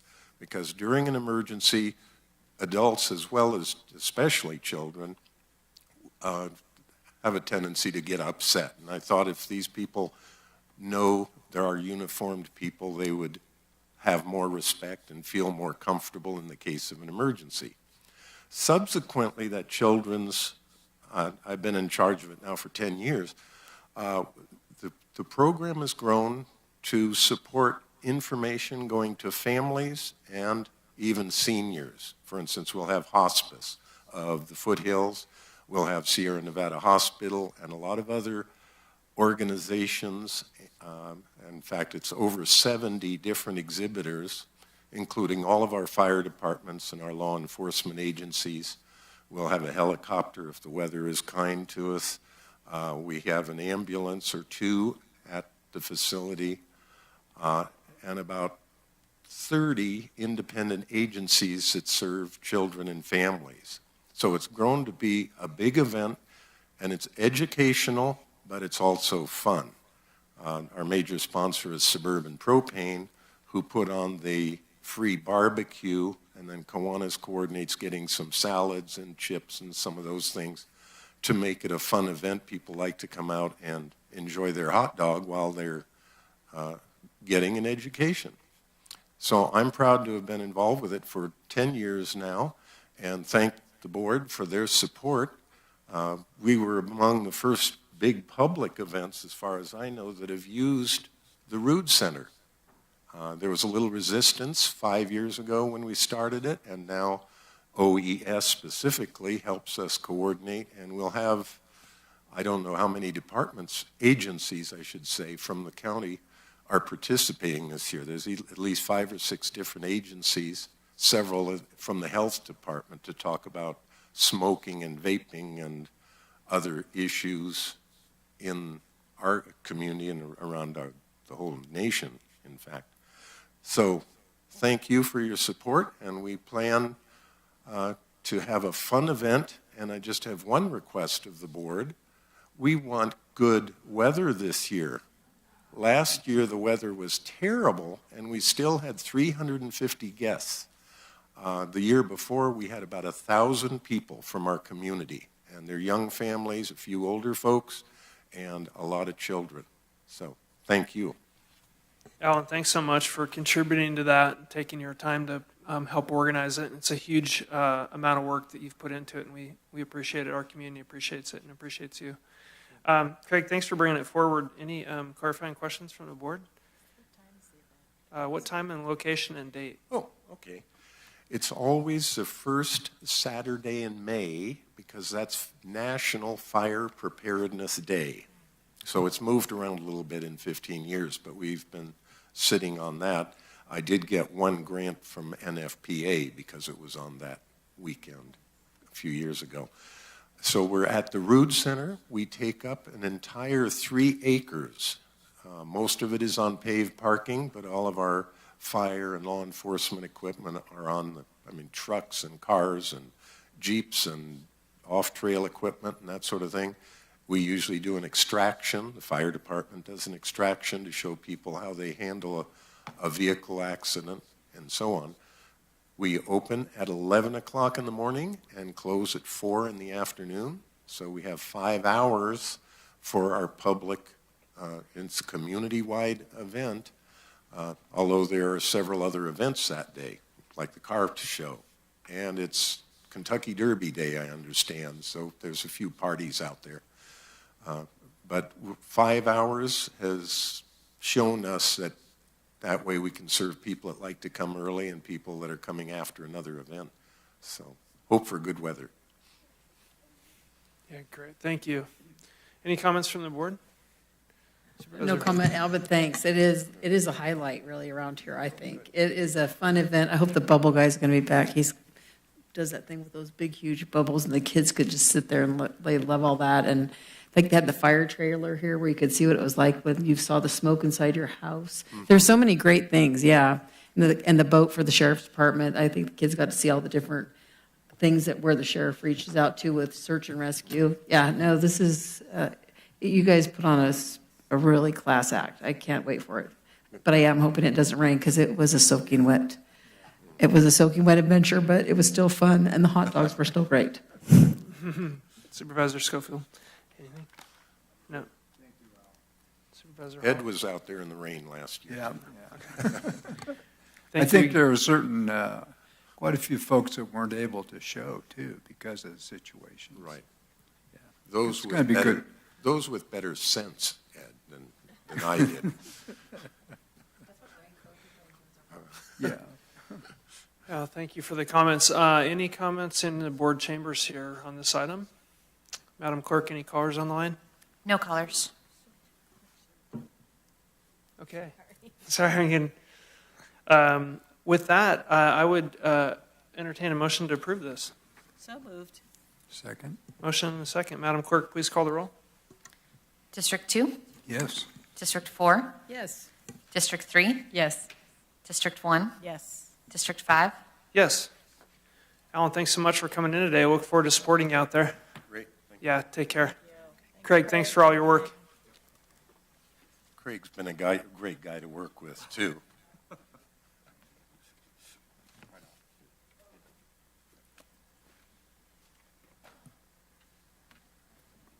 Okay. This is item, let's see, what is it? This is item 36. It's about bicycles. This is near and dear to my heart. This is a resolution proclaiming the month of May 2024 as Bicycle Month. And I'll say a few words, but I'm going to turn it over to Jeff to kick us off here. My favorite topic, one of my favorite topics. All right, excellent. Thank you so much, Chair Bullock, members of the board. My name is Jeff Thorsby. I'm your Chief of Staff, Clerk of the Board. Excited to bring forward to you a resolution today proclaiming the month of May 2024 as Bicycle Month in Nevada County. I do apologize. We did have a number of folks from our bicycle community who were going to come, and for various reasons, they were unable to make it at the last minute. So I do extend my apologies. But I think this is a really exciting proclamation that is well supported by the community, by folks who are advocates for bicycling, and honestly by a lot of your staff who are avid bicyclists as well. So let me just give you a little bit of orientation. I'll turn it back over to Supervisor Bullock for any comments. A little bit about the history of National Bike Month. In 1956, the League of American Bicyclists actually established May as National Bike Month to showcase the many benefits of bicycling and encourage more people to participate in support of bicycling. I think kind of well-timed, if you will, in terms of you receiving your climate action adaptation planning grant today. Bicycling is a great way to decrease parking, gas, and other costs associated with greenhouse gas emissions and driving, and also increases health. A couple of things to also note in Nevada County is various departments in the county and leadership have been working with different partner agencies to make bicycling safe and support connectivity to the rich network of paved and dirt trails available to bicyclists of all ages and abilities throughout the county through your CDA department. Many community-based organizations in Nevada County provide access, equipment, education, and social opportunities for bicyclists. A couple of those association folks, I think they're important, of our key stakeholders in the community include Bicyclists of Nevada County, often referred to as BONC. And then you have YBONC, those are our Youth Bicyclists of Nevada County. There's also Sierra Express Bicycle Club, Truckee Dirt Union, Truckee Trails Foundation, Bear Yuba Land Trust, and many, many other school clubs and other private groups. So, I think one of the things, actually, I was just recently out and about in the community, and someone was talking to me, actually it was in Sacramento down at the CSAC conference. I was talking to CSAC Executive Director, admin staff, Karina, and she was articulating how Nevada County really is becoming a world-class known place for mountain biking. And so she comes up here all the time, and a lot of folks in Sacramento and from the Bay Area are coming up routinely. So pretty exciting from an economic development perspective as well. A couple of things, and I'll wrap it up as well, is there's a couple of events going on, dozens of events actually in May on promoting bicycling. A couple I'll just mention is on May 4th, we have a nonprofit advocacy organization hosting Dirt Days event with Bike Industry Expo Ally and guided rides and tour National Forest public trails. On the same day and on the 5th as well, YBONC is hosting California Dirt Mountain Bike Series racing. Registration for short track and cross-country racers from Nevada to all the way to Monterey are participating in that event. And then on the 18th, we have California Bear Adventures are hosting Nevada City Enduro on Tahoe National Forest and NID public trails. And then, another thing, component, over 300 youth are biking and organized youth bike races and volunteer professional rides across the county. Spring middle school races take place on Thursday afternoons on school trails and Tahoe National Forest trails. And also, I just want to give a shout out, honestly, to the work of Chair Bullock with the Heart of Gold gravel race ride, and I'll let you turn over. But I think it's pretty clear that this is a core component of our community and our culture up here, and it's pretty exciting to bring this forward to you. So I'll kick it back over to you, Chair. Yeah, thank you, Jeffrey. I had all these concepts of bringing bicycle poems and bicycle pictures and pictures out front and the whole deal, but we'll have to do that next year. Yeah, I get wound up about bikes. I was thinking back to Nevada County and bicycling, and I grew up on 174, and when I was in 4th grade, I would ride my BMX from 174 to the Memorial Pool, ride around town all day, and then if I caught my mom by 5, I could get a ride back up the hill to our house, but if not, I had to ride home. And that was the genesis of my bike riding and racing career in Nevada County. And Nevada County has a storied history of creating awesome bike racers, right? It's like Eric Hayden and a number of people that competed here in the Coors Classic. And I think we can all remember of going downtown and seeing the Coors Classic with just town packed with people watching crit racing, criterium racing. those same riders are in the Grand Tours, Tour de France. We've hosted a number of pro riders, and we actually have pro riders now living in our community to do kind of year-round riding and training on these new emerging sports in cycling, which isn't just road riding, it's gravel riding and mountain biking. Mountain biking kind of had its genesis in Marin County, but it really also started here, and I don't think people really understand that is simultaneously we started the whole mountain biking thing right here. Yeah, so it's pretty cool. It's economy, I mean, it's kind of all of them, right? Economy, it's health, it's mental health, it's a way that our community connects. I think it's really cool about cycling now, it's very low barrier, so anybody with any level of fitness or any age can get on a e-bike and cruise around and go places and have transportation and access to the cycling piece. So it's become a very easy sport to get into. It's pretty affordable as far as sports goes. It's not like you're golfing or something. You know, you can get out there and do it. And we have a bunch of organizations center-pinned on cycling and creating new trails. Just this weekend, there was a new trail that opened on Highway 20 called Shimmer, and a number of other trails up in that zone on Highway 20 that's kind of the epicenter of mountain biking for our community. So I think it's a great economic engine of our community, because what happens, there's a couple things that are all linked with cycling: coffee, food, beer, bike riding, trails, and lodging. And so all those things are great economic engines, and they're really pretty easy on the environment and pretty fun to do with the community. My kids both grew up cycling and doing all kinds of stuff, and now that it's transportation for them, but I think it's also a lifelong sport. So, Jeff, thanks for bringing it forward and reminding us it's Bicycle Month. And with that, I'll turn it over to my colleagues on the board who can chat. I just want to do a plug for the Heart of Gold, which I believe is October 6th. I'm looking at Allison. I always forget the date. October 5th, I believe. October 5th, thank you.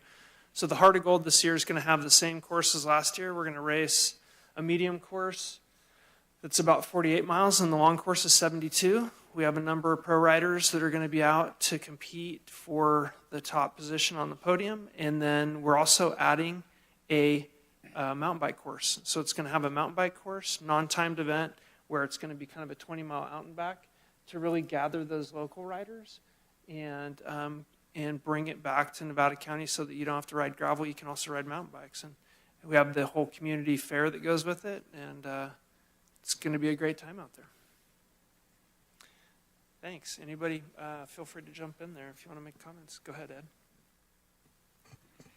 Well, I tend to make fun of Hardy a little bit here, but I want to tell you a biking experience, really a good one. My granddaughter went to Oak Ridge, Eldorado Hills, pretty good sized school. And I don't know how, she somehow got into mountain bike racing. And so they encouraged her to get on the team because they needed a gal on the team before the whole team could get on the podium. They had to have a girl that was racing. So she kind of joined in that aspect. You know, she raced, didn't do very well. But she kept getting better and better, and by her later junior, senior years, she was up on the podium with the heavy girl competitions. And then even after graduation, she stayed as part of the school team, instructing and coaching. Really very proud of my granddaughter, and primarily through that experience, the mountain bike racing. They have a big event down in Monterey every year. The Sea Otter. Yeah, and her dad goes down and cooks for all those folks now, so he feeds about 400 people. So it's a great part of our family. Thank you, Hardy. Yeah, what a great story. Yeah, the I don't know what you call it, but the mountain biking teams in high school is kind of a recent occurrence, and they become so popular. It's like Bonk and Y-Bonk have like 250 families. I'm looking at Allison because I know your kids are both involved in that. No, but I just have to do a shout out for a local young woman who won her division for the Sea Otter Classic, and that is Allison Briney, who was also an intern in the board's office about 2 years ago. Wow, so cool. So I just, since we're talking bikes, I want to make a pitch also. My Rotary Club of Grass Valley, has their Gold Country Challenge event coming up on June 1st. And they've added, they took away the gravel ride, which they did a few years ago because it took too long. And we were all waiting for them to come back to the fairgrounds, and they didn't show up till later. So, but it is 100 miles, century ride that you can do. But they have something for everybody: 74 miles, 54 miles, 35 miles. And this year they added the Wolf Creek Challenge, which is an 18-mile bike ride. So Saturday, June 1st, it starts at the fairgrounds and it ends at the fairgrounds. It's fully supported with water stations and snack stations and cars that follow and medics and the whole bit. So it's a great event. It raises a lot of money in the community, money that Rotary passes out to some of our other nonprofits and youth programs. It's actually also supported by Bright Futures for Youth. The kids come out and volunteer, and some of the money goes back to them. So great event. If you're not doing anything and you're a bicyclist, come on out and you ride 100 miles. Try and ride 100 miles. My husband did it a couple of years ago, and I think he did the 74 miles. And without any training, he made it, so I was impressed. It's an awesome tour of Nevada County. I've done that ride a couple of times. You kind of see every little piece of the Yes, it goes all the way up to North San Juan, and it's parts of it are pretty treacherous, I think, but easy really ride, yeah. Pretty much ready to be done. Yeah. I was at the fairgrounds serving beer, so that was my role in the whole event. Thank you. Well, I'll say just thank you, Hardy, for bringing this issue, making this a big deal for the county, bringing it to the board, bringing your passion for this to the board, getting the Heart of Gold started, bringing attention to this whole other community of bike riders. I think that's wonderful. We're all benefiting from that. Appreciate so much that you're adding all of that. I'm not in the best shape to be doing a bunch of long rides right now either, but I do, this beer culture. I grew up in the Bay Area, and we'd go hiking on Mount Tam with our kids, and it was dodging bike riders all the way up and all the way down. But at the top, where you could, one place you could have a restaurant, you could have a bite to eat, it was all the bikers coming in there drinking beer. So I guess you work out, and then you drink beer and make up for the workout you just had. So that's all. That's my story. Some year I'll join when there's a shorter course. I would love to be part of that, but I'll try to come out and support the group this year and pour the beer or whatever, hand out water. Yeah. So thank you. Yeah, e-bikes are a great way to get started in the sport. You can just kind of pick it. Yeah, you can grab off and bite off whatever you want. I was just going to make one quick plug. Derek Teal is a pro bike racer who has attended our Heart of Gold for the last 2 years. He was hit by a car 2.5 months ago, nearly killed in a hit and run about 40 miles down from here down in Auburn. Anyway, he was in critical condition for 2.5 weeks, and he lived, and he's back. I just saw him posting on Strava last night that he just did his first bike ride. The reason I bring that up is that bicycle safety is absolutely critical. Distracted driving and hitting a cyclist, you could like ding your car, but if the car touches the bike, that's game over. And the law is 3 feet, right? And so if somebody's at the white line and there's no other edge, slow down. You may have to slow your car down, right? You may not be able to pass them going 70 miles an hour.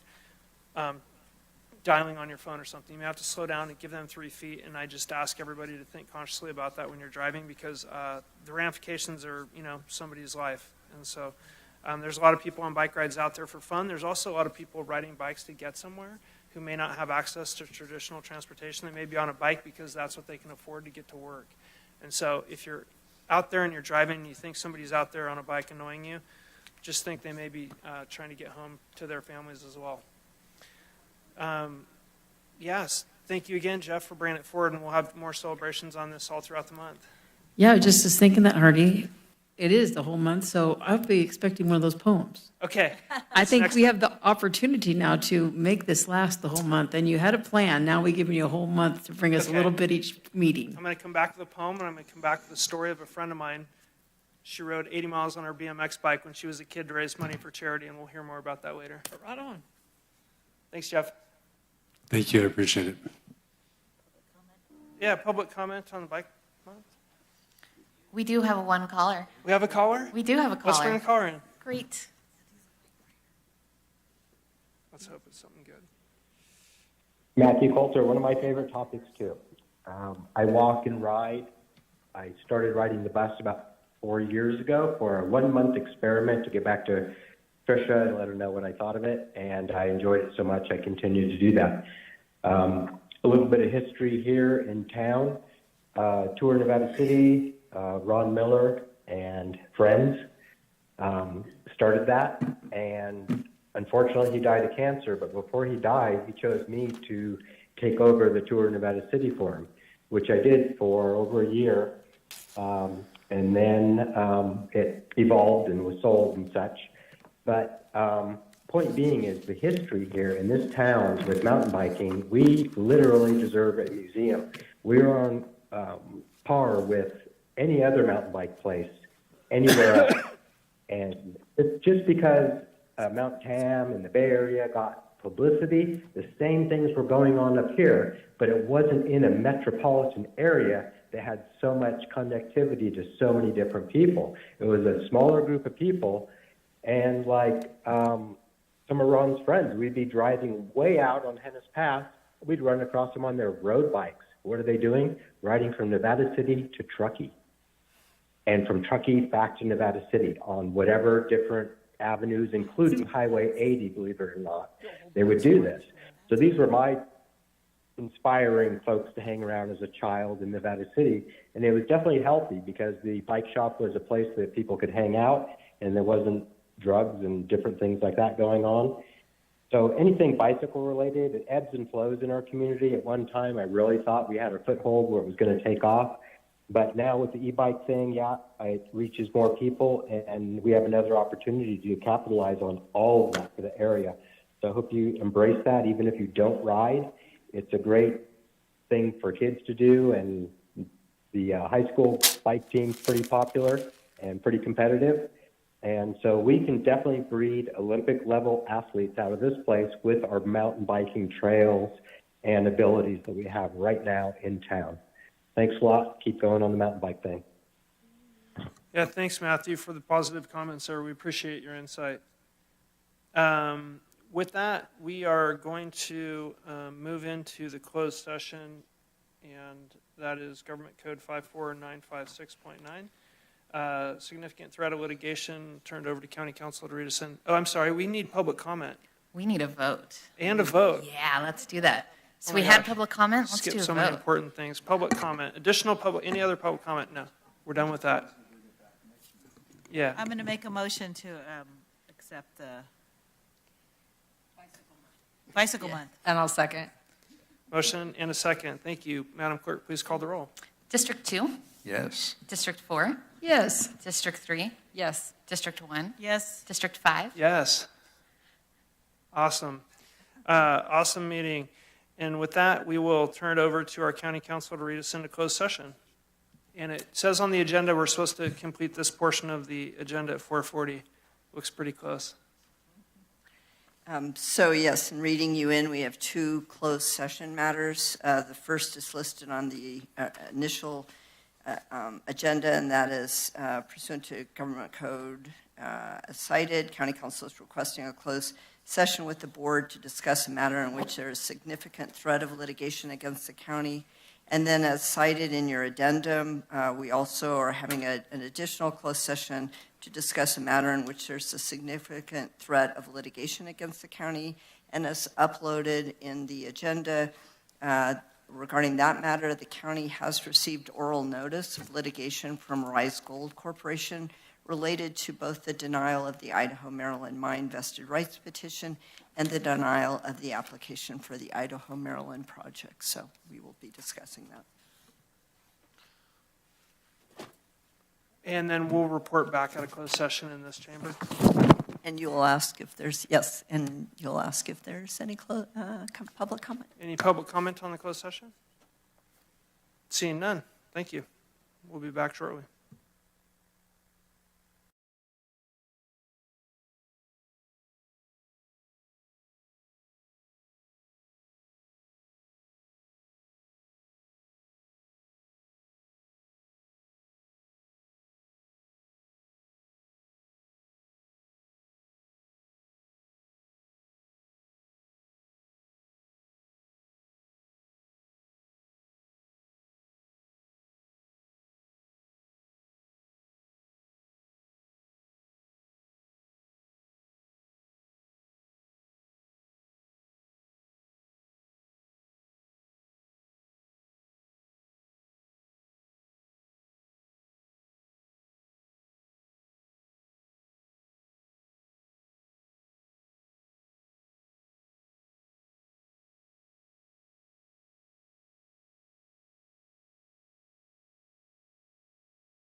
So Chair Bullock, I'll go ahead and read us out back in from closed session. And with regard to both matters, direction was given to staff.